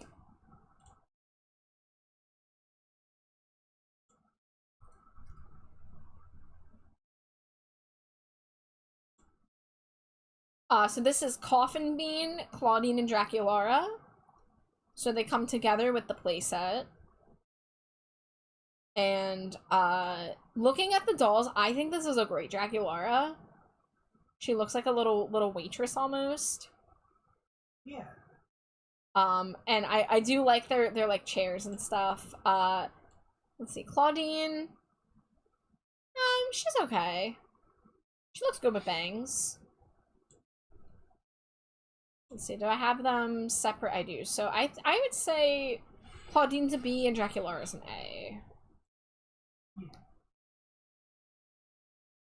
I mean, I do really like the hair on this Draculara, too, not just the outfit.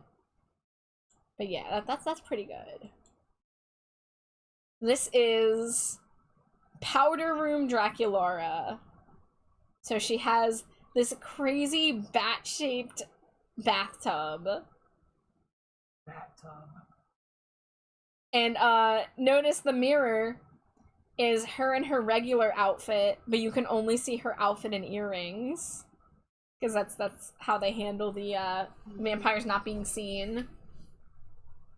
But you know, she's got her little bathrobe. She's got Count Fabulous with her too. She has this like updo. Like this is pretty cool. I think I'll give this an A.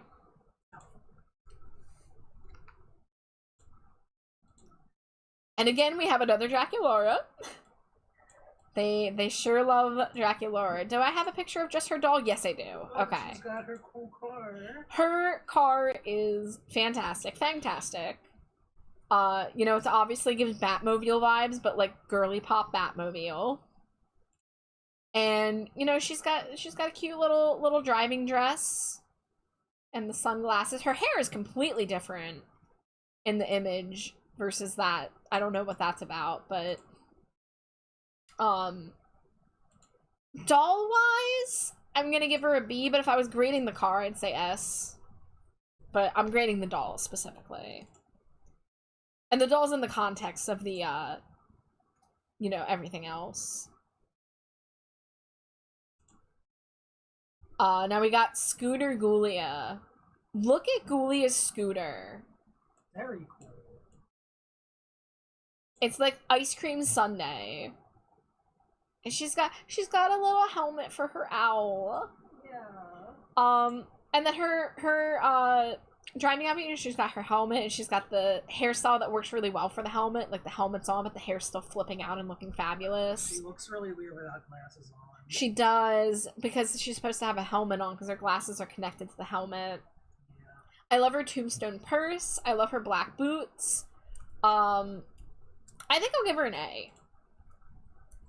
I do agree that she looks weird without the glasses.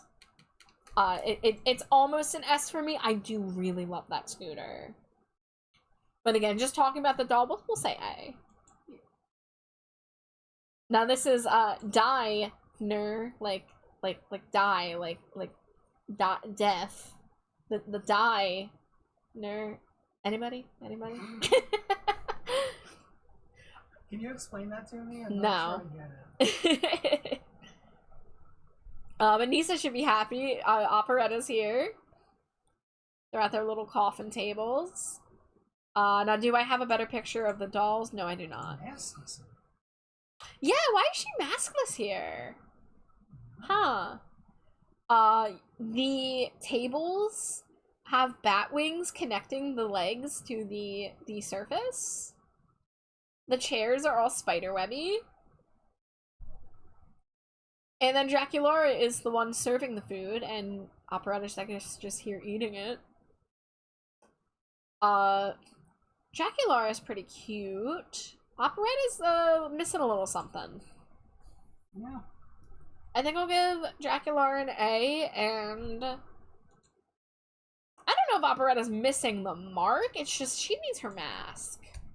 I'll give it a B, but she needs her mask.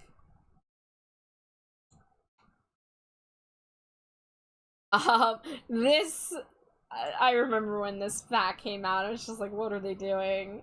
Striped polo shirt family 4-pack. This looks like an Old Navy ad. It really does.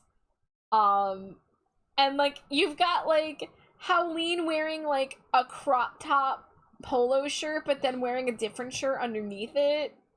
She's so small. You've got Claudine with the weird tulle skirt coming out of her, like that's a really high-waisted skirt. Claudia's pretty well put together. Claude has weird hair. Does he have a man bun? Maybe. Muting for a sec.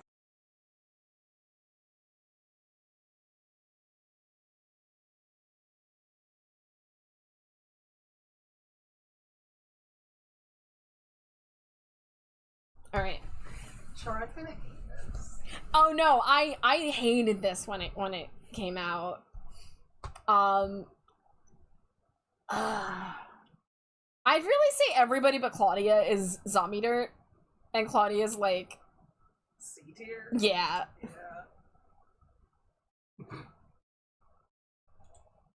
It looks like they're cosplaying normies.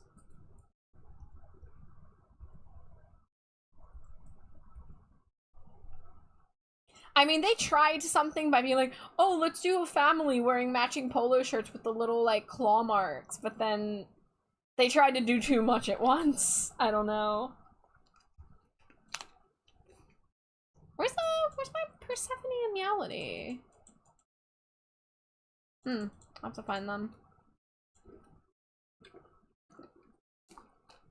Continuing, Rochelle Goyle, don't fucking miss. Rochelle. This is Ghoul Chat. This is Rochelle and Katrine are beasties who like to call each other on their little rotary smartphones. Oh my god, Rochelle is so pretty. I think she's S. I think Katrine's A. Yeah. Oh, why is Rochelle so good? And then we've got Mansters. Literally, that's what this pack is called. It's called Mansters. It's Deuce and Gil hanging out and playing board games. Deuce is back with the bad hair again. Yeah, Deuce has the old style hair I'm not a fan of, and hey, for once, we got a boy not wearing board shorts for once. Yeah. His shirt's pretty cool. The Yeah. snake skeleton. You know, hair aside, I would say Deuce is probably a B. Yeah, I think Deuce is a B and Gil's a C. Yeah. God, I feel like we give the guys so much leeway. It's like, as long as you don't look like absolute garbage, you get an S tier. Oh, Jackson. Oh, Jackson, the hair. Jackson, no. Jackson, no. No. Why does he look like that? Oh, Jackson. Jackson, that goes in the dirt. Jackson, I'm sorry. It's a zombie dirt. Frankie, honestly, not a great Frankie either. I'm gonna give it a C. Yeah. Not, like, egregious, but... oh my, I can't get over Jackson's hair here. I can't. But, like, they tried to do a date pack and they made their color schemes match. Like, I know what they're going for. What's that big... What in the Big Bang Theory is that outfit? Rats. Yours says, I thought Frankie dated the unicorn boy. So, Bruce, from what I remember, Frankie has dated several boys throughout G1. But her and Jackson are the most stable of her relationships. But I think her dating around is a thing because she's the naive one who's like new to dating and stuff because she's new to everything. So she gets around a lot, and they use her love drama as a catalyst for a lot of stories, if I'm not mistaken. But yeah, the unicorn boy was one of her love interests, Nathan Rott in Freaky Fusion. So was Hoodooed Voodoo, who was the voodoo doll that she made to be her boyfriend, and then she abandoned. But yeah, Frankie looks alright. She looks like she's ready for a picnic, and Jackson, oh my god. Buddy, no. He looks like he's about to try and sell me on his tech startup. Yeah. Alright, so this is a Student Disembodied Council 5-pack. So they're supposed to be the student council, but they look like they're going to a pep rally. Let's look at these one at a time. So there's 2 new characters. Well, technically, I think we might have seen Slow-Mo at this point, but we're gonna see him again anyway. So Slow-Mo is the zombie who ends up being Ghoulia's zombie boyfriend. He's boring as hell here. Laguna, I like her with purple shoes. Her dress is okay. She's like fine. That Cleo's pretty boring. Not really. Her shoes look like they're too big for her. I mean, like, the dress isn't bad. That the hair is kind of boring. Is he just holding a foam finger? Yes, he is. Oh yeah, it's not even on his hand. He's holding it in front of his hand. Wow. Now this is the new character, Gilda Goldstag. Now she's not new in the sense that she's been a background character in the Monster High web series since the beginning, but they finally gave her a name and gave her a doll. I don't know if Jake can hit me with any Gilda Goldstag info. Yeah, let me get on there really quick. Yeah. And then Scara's here too. And if you can't tell, bless you, Scara's dress has a pattern of screaming mouths. That is good. So She's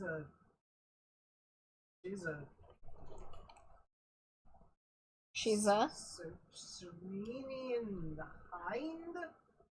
what? A golden hind? She's like a deer creature. Daughter of the golden hind. Okay. She's best friends. She's besties with the DC Dawn Dancer. Oh boy. Also, Venus Flytrap, McFlytrap, and Jane Doolittle. Alright. She's nature themed. Nature's not coming through in her design. So let's go from left to right. So slow-mo, super boring. I'm gonna give him a C. Yeah. Laguna, she's fine for just a budget Laguna. I'll give her a B. Wait, oh, I wrote that wrong. Cleo, I'm gonna give a C. Gilda, I think I'm gonna give her a B. Like, it's cool that they gave her a doll, but like hearing like she has nothing about her in her outfit that gives me any information about who she is. Yeah.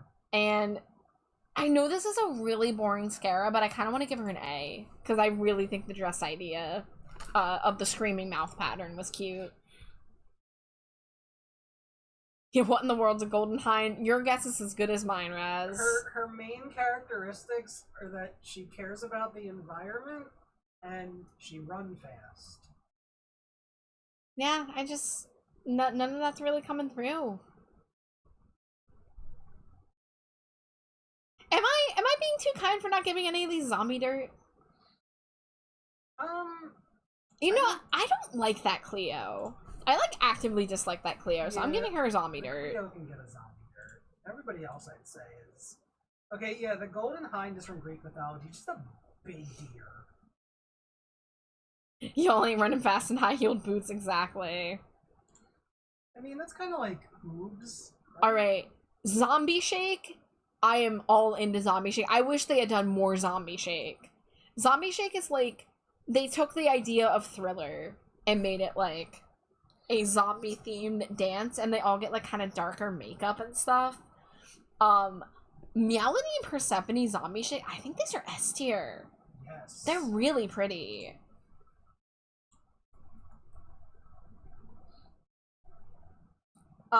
Yeah, like I don't know what to say. They're well put together. I love their hair, I love their headpieces, I love their Thriller jackets. I love that they added the blue into their red and white and black. They got the like fishbone shoes. Just excellent. Well done. Excellent. And then we got Venus and Rochelle were a 2-pack together. Oh, they look really cool. They look really cool. Venus's hair is popping off. They've got these like the zombie veins, but Rochelle's are like cracks in her skin, and Venus's are like vines, but they're supposed to be like zombie veins.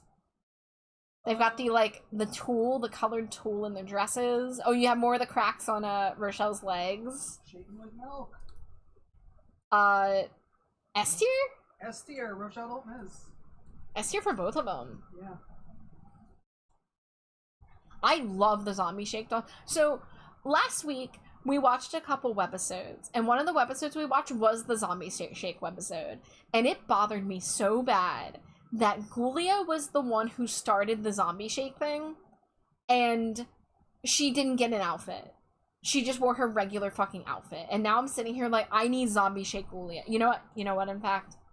I'm gonna type in zombie shake Ghoulia and see if any fan designs come up. Because I cannot be the only one who saw this. Gonna eat a lot of peaches. Moving to the country. Gonna eat me a lot of peaches. Not anything immediately coming up on my DuckDuckGo search. However, that doesn't mean it's not out there. See, that is an instance where I would sit there and I would make what I think a zombie shake Ghoulia would be. I'd love to see a Ghoulia with black in her hair. And that's something a lot of these characters got, was the black in their hair. Bless. One moment.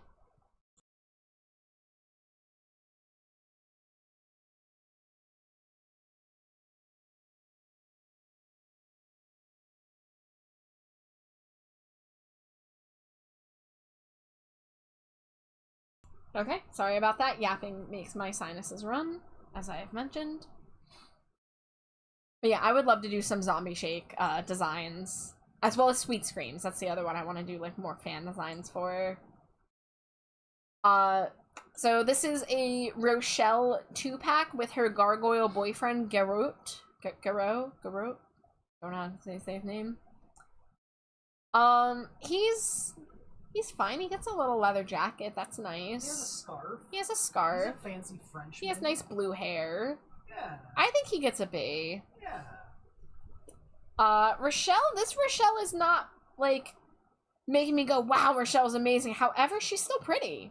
Yeah. She's still well put together. She has that purse again. I think we've seen that purse before. I think this would be a B Rochelle for me. I agree. Beaches for me. Millions of beaches. Beaches for free. Look out. It'd be so cool if Whiskey Peaches showed up right at that moment.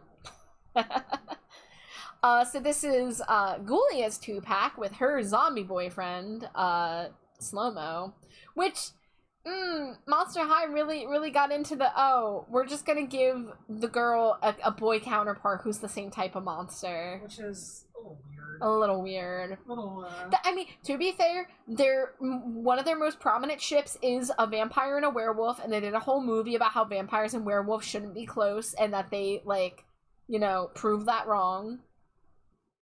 But yeah, it does feel like, oh, Rochelle, give her a gargoyle. Ghoulia, give her a zombie.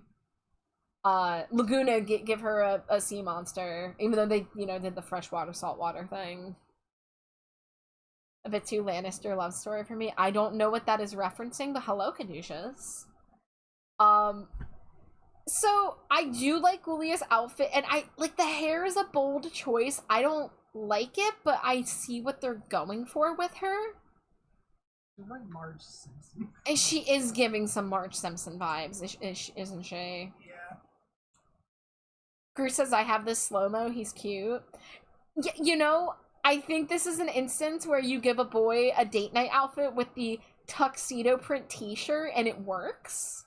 Yeah, it does. Also, it's all tattered at the bottom. Yeah, it's tattered at the bottom. It has the rib cage, like, that's pretty cute. And the bouquet. It's a bouquet of brains. That's pretty cool. That is pretty cool. And he's got nice purple shoes. I think I'd give both of them A. Personally. I would give him A. I would give Ghoulia B. No, she looks like a little 50s girl going out on a date. Yeah. And I love her dress and her glasses with the things hanging off of them. And she has a little, like, plastic, like, hairpiece as well. Yeah. In my mind, Laguna is with a cool sand and/or fire boy. That would be fun. His shirt does tie with her skirt. I like that. No, yeah. I like the blood drip on her shoe. Oh, yes, you're so right. I love when they do blood drip designs. And blue hair is always a good choice. Dangerously cheesy.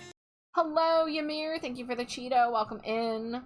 We're yapping about dolls. I've been yapping for almost 4 hours, though. We're wrapping up soon. It looks like we have 5 more to look at tonight. Oh god. So this is this Day at the Mall? Is that what this one is? Mall Monsteristas. So this is a 5-pack. Budget 5-pack. So let's break this down a little bit. We've got Spectra in a very plain, dress. Nothing wrong with that. I'd probably give that Spectra a B. Yeah. Gigi in the maxi dress, pretty cool. I think she's still a B, but like that's a pretty nice dress they gave her. We got Invisibility. He actually has a cool shirt. Yeah. His hair being slicked back though. They're finally learning how to dress the horse. Oh, look, they gave him big boots though. He's got Oh, stompies. stompies. I think these are all B so far. Yeah. We got Claudine with the split dye. I do love that shade of purple and that shade of chartreuse. The dress it's fine. The belt is not the right color. I think the belt should be silver or gold or something else.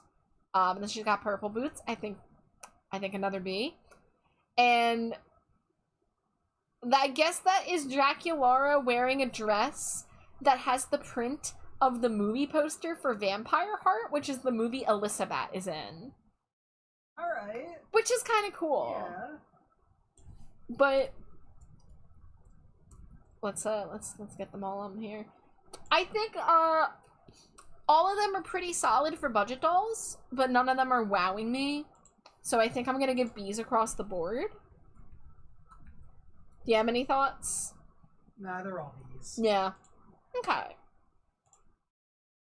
We've got, this is called Scare and Makeup instead of Hair and Makeup. So, Claudine is the hairstylist and Viperine is the makeup artist. This is, I think, the only other time we see Viperine. What a shame. Yeah. Yeah, this is a very pretty Viperine. Her dress is kind of plain, but, for a budget Viperine, she's cute. I like the blues. Claudine is kind of a mess. I don't think Claudine's dress is going with her hair. I think her ponytail's cut a little strange. I think the dress is kind of a mess. And then the blue shoes, again, just, feel really out of place. So I think, Viperine I would give a B, and, Claudine I might give a Z. I can agree with that. Yeah. Maybe I'm being a little hard on this Claudine, but, she's just not doing it for me.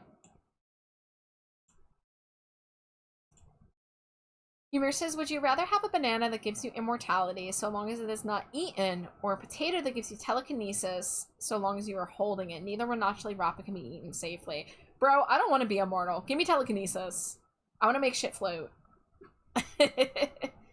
I'd be okay holding a potato and having telekinesis. I don't want to be immortal. Middle feels too Jared Leto. Oh, and the last one? Oh, yeah, God. Frickin', Oh, why'd you have to say that, Caduceus? Okay, here's the Meowlody and Persephone I wasn't finding earlier. Yeah, they are. Oh, look at their little motorcycle scooter. Look at their helmet. Yeah, and they get a different color palette this time. They're going with pink and yellow as their burst of color. The scooter is a recolor of Ghoulia's. But it's so cute. I like the stripes. I like that the helmets have the little areas where their ears go. What is going on at the front of the bike, though? Do you see that? Oh, that's like the basket, I guess? Yeah. This is pretty nice. I'm gonna give this A, I think. Let's see, that was all the way back up here. This is called Wheel and Wear Cat Sisters. I'll take the banana that gives immortality. Oh, immortality pass. Yeah, read that first one again. I'll take the banana that gives... Oh! I see. Please do your banana immorality in private. Ad break's coming, by the way. Wow. Just a heads up.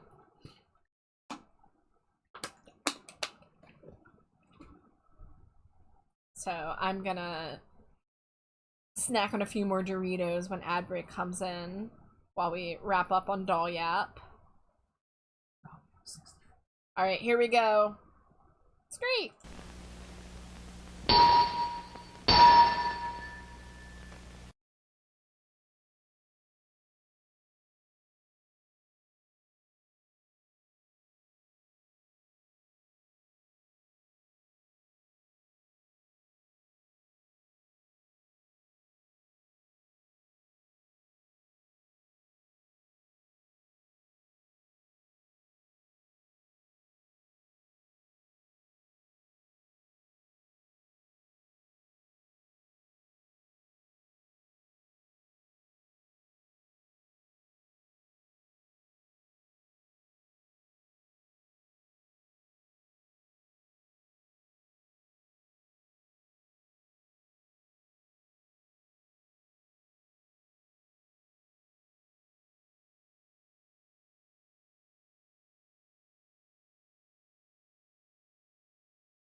Alright, we are back.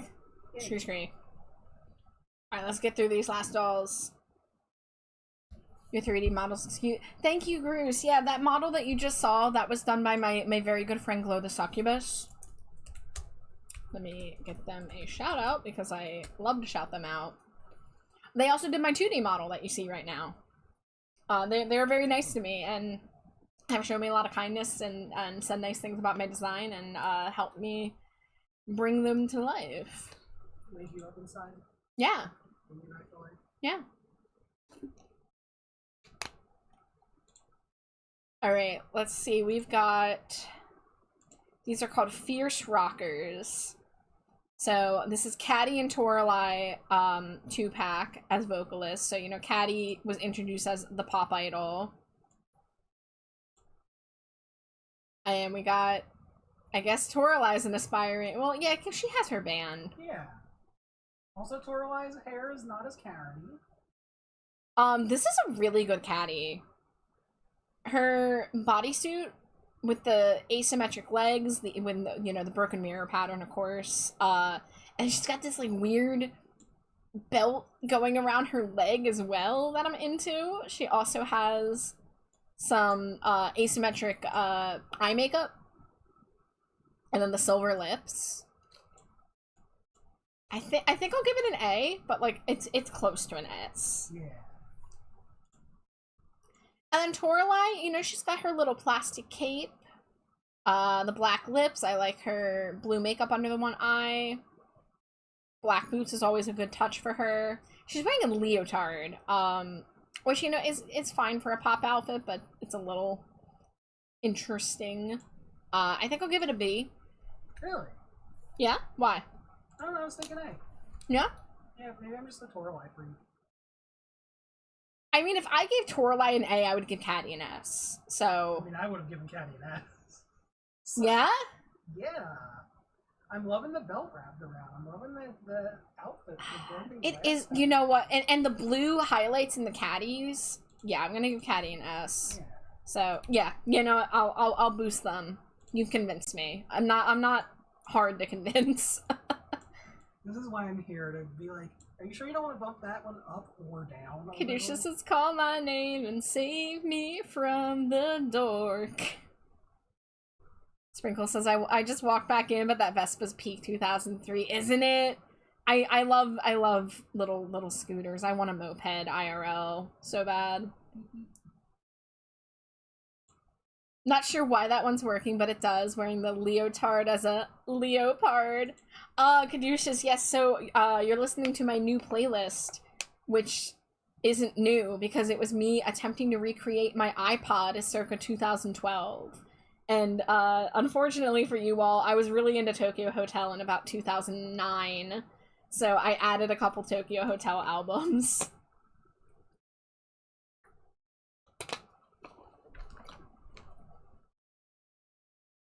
Alright, I think this is the last one we're looking at. So this is another rock-themed 3-pack. So Venus, Jennifer, and Claudine have made a band. Okay. So let's break it down. So Venus, is that like a cape? Like a little, she has like a little like Dracula neck thing. Hey, does she? It's like a black translucent. I don't think that's part of her earrings because she's got the zipper earrings. Oh yeah. I think it's part of her dress. Yeah, I think you're right. Okay, interesting. Yeah, because Jennifer's got something similar going on around her collar. Yeah. Okay. You know, in terms of making Venus into a rocker doll, again, they kind of toned her down a bit. However, they do have the eye makeup, which is cool. And I'm kind of into Venus having the 2 tones of pink in her hair. Yeah. So she plays the electric drums. I think that's a B Venus for me. A Venus. Don't say it like that, Slime and Jade. But it's a Venus. It's a B Venus. Venus. Venus. Help me. Same. My God, I'm gonna thrash you after stream. Jennifer, she's got the Chinese dragon keytar. The dress is nice. Love the black boots. I think I'll give it a B as well. Bean of fire. What did you say? Bean of fire. Bean of fire? Yeah. Oh my god. You gotta go along with Venus. Oh my god. Yeah, this is very Gem in the Holograms, isn't it? Claudine, I love her hair. The leggings are pretty nice. Her guitar is pretty I cool. love her double crescent moon guitar. Yeah, and her shirt looks like some kind of black fur situation. I mean, maybe it's just because I'm tired and I've looked at a lot of dolls, but I feel like I'm just gonna give them all B's again. Yeah.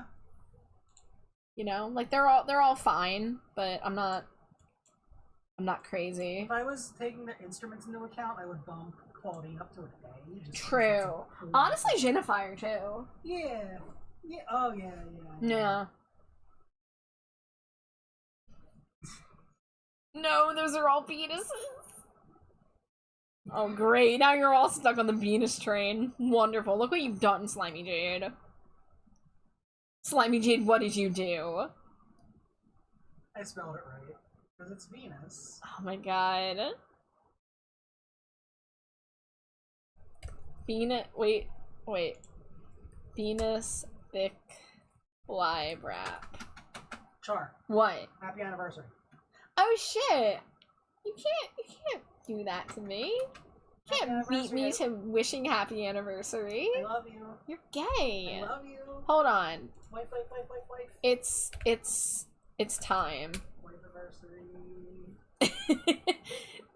For the month of June, I will be eternally No, not actually. Hey, douches, you respawned because of our anniversary? Yeah, the My Slimy Jade, you did not have to redeem Smooch to wife. I would have just smooched you. It's our fucking anniversary, nerd. Here they come. Mwah, mwah, mwah, mwah, mwah, mwah, mwah, mwah, mwah, mwah, mwah. Yes, you heard it here first, folks. It is me and Slimy Jade's 6th anniversary today. And in the afternoon, we are going to be playing some more Thirsty Sword Lesbians.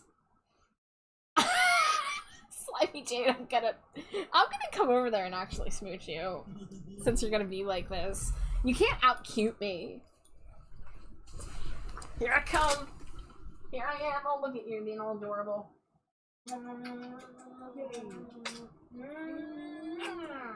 Clap. One good bonk to the head for good measure. I love you. Did you like Anna Venusaur? No, I didn't.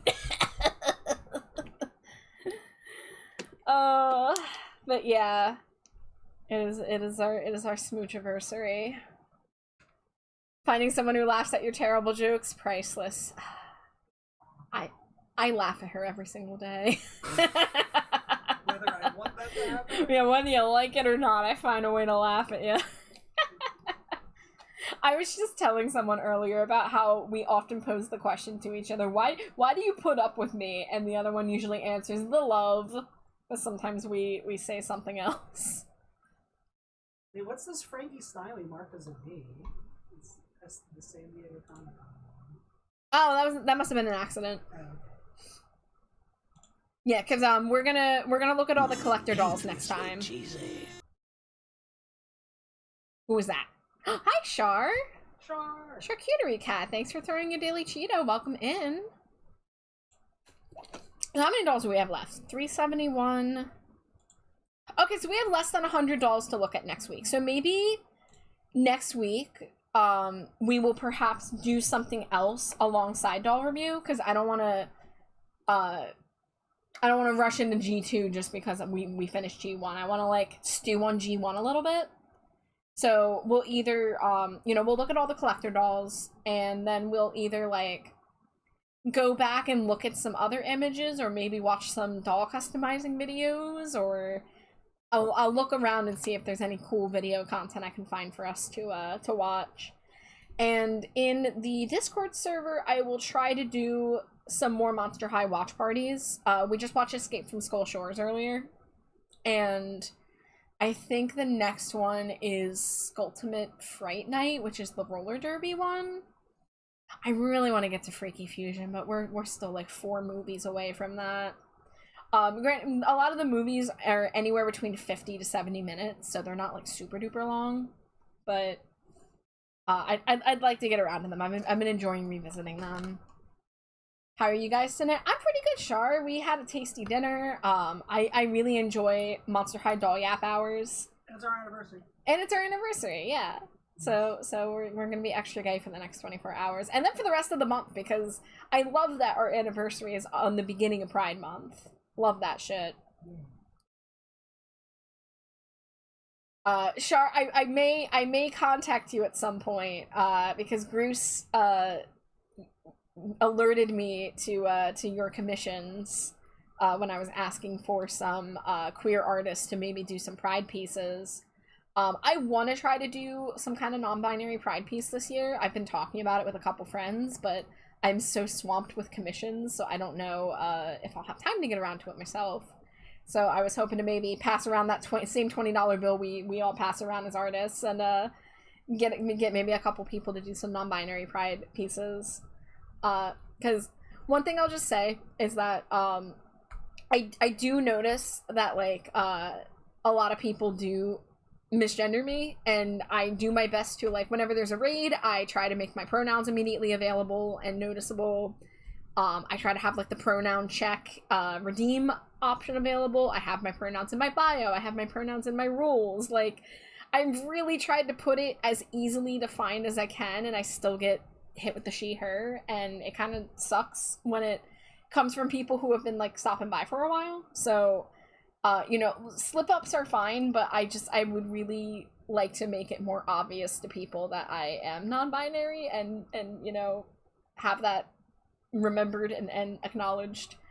So I did make a little Nightbot reminder message now to try to help with that too.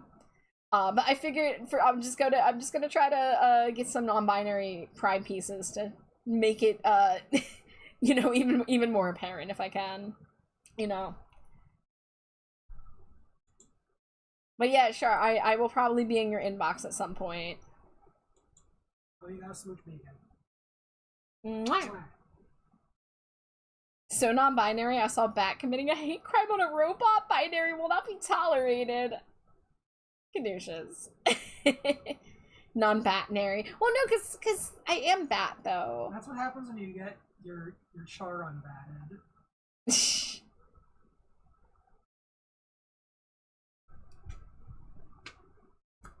But and like, with that being said, you know, like, if people slip up, I don't want anyone to like whip themselves on the back over it, you know. I don't want you to like be all stressed out if you like do slip up or misgender or whatever. Like, the best thing you can do is just like, if you get corrected, just be like, okay, and move on. We don't have to have a conversation about it. You don't have to get on your hands and knees apologizing. I see this a lot with a lot of non-binary friends who, you know, we try to be like, hey, friendly reminder, they use these pronouns, and then the person's like, oh my god, I'm so sorry, I'm so terrible, how could I have done that? And it's just like, it's on and on. It's like, then we have to kind of like soothe this person over something where it would be a lot easier if we could just be like, you got it, Captain, and move on, you know? That's all it has to be.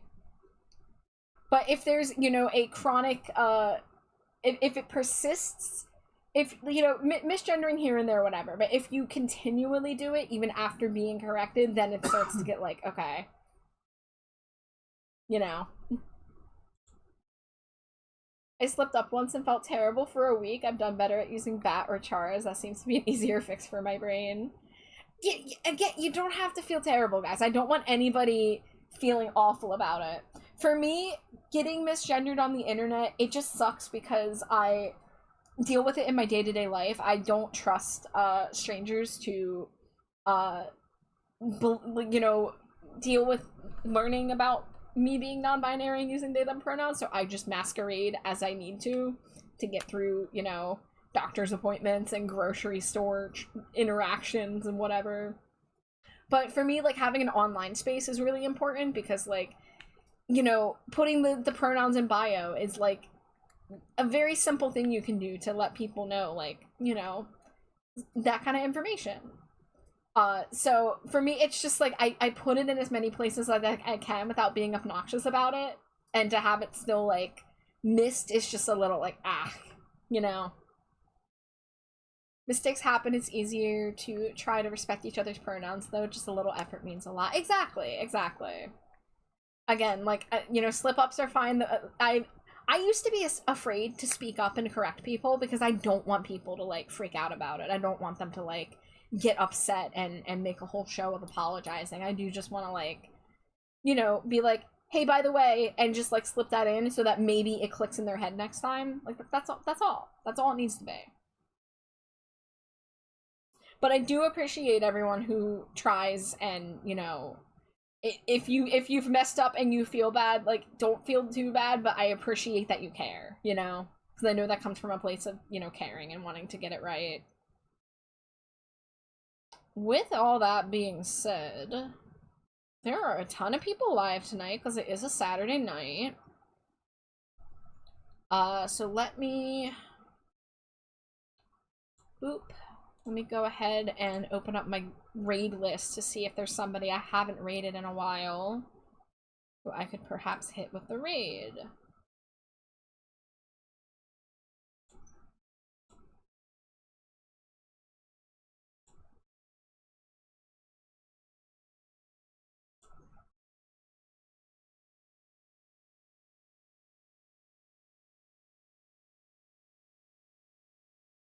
And you guys should be seeing me tomorrow night for Poke Fusion Sunday. Me and Alex should be back at it tomorrow night. Yeah, back at it again at the Krispy Kreme, you know it. Let's see, you I haven't rated since February. You I also haven't rated since February. Oh, you changed your username since then. Okay. What about... You're doing art? Oh, you've been going for a while. Oh, you're with Lorelai, okay. I haven't rated Lorelai yet. Okay, so there are two art streamers that I really adore who are streaming together, so we're gonna raid one of them, but please show your support for both of them because I really enjoy their art. So we're gonna raid Lorelai the Raven, who is streaming with Mall Dummy, aka Mandy.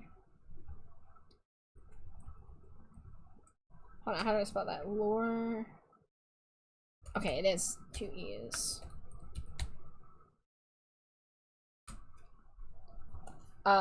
Checking pronouns, I believe Mandy, Mall Dummy is she, they, and Lorelai is she, her. So you can use she for both of them if that makes it easier. But thank you so much, guys. I've really been enjoying Monster High Doll Yap Saturdays. Next week we should be finishing looking at G1 dolls.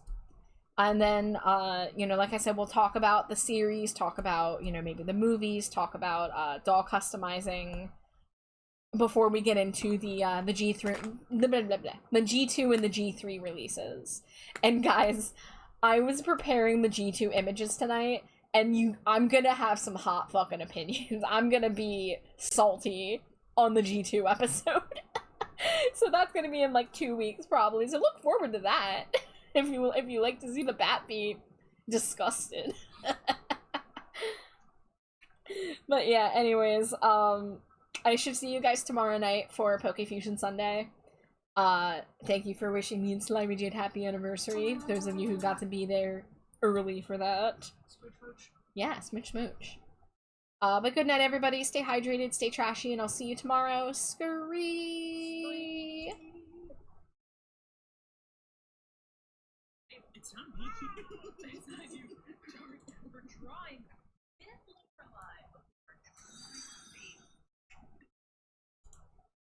Or blasphemous. Oh, welcome in. Oh, did you get to this here today? What happened? I heard something. You also have I do. Hi, Char. My goodness. Hello, Raiders. Great. Oh my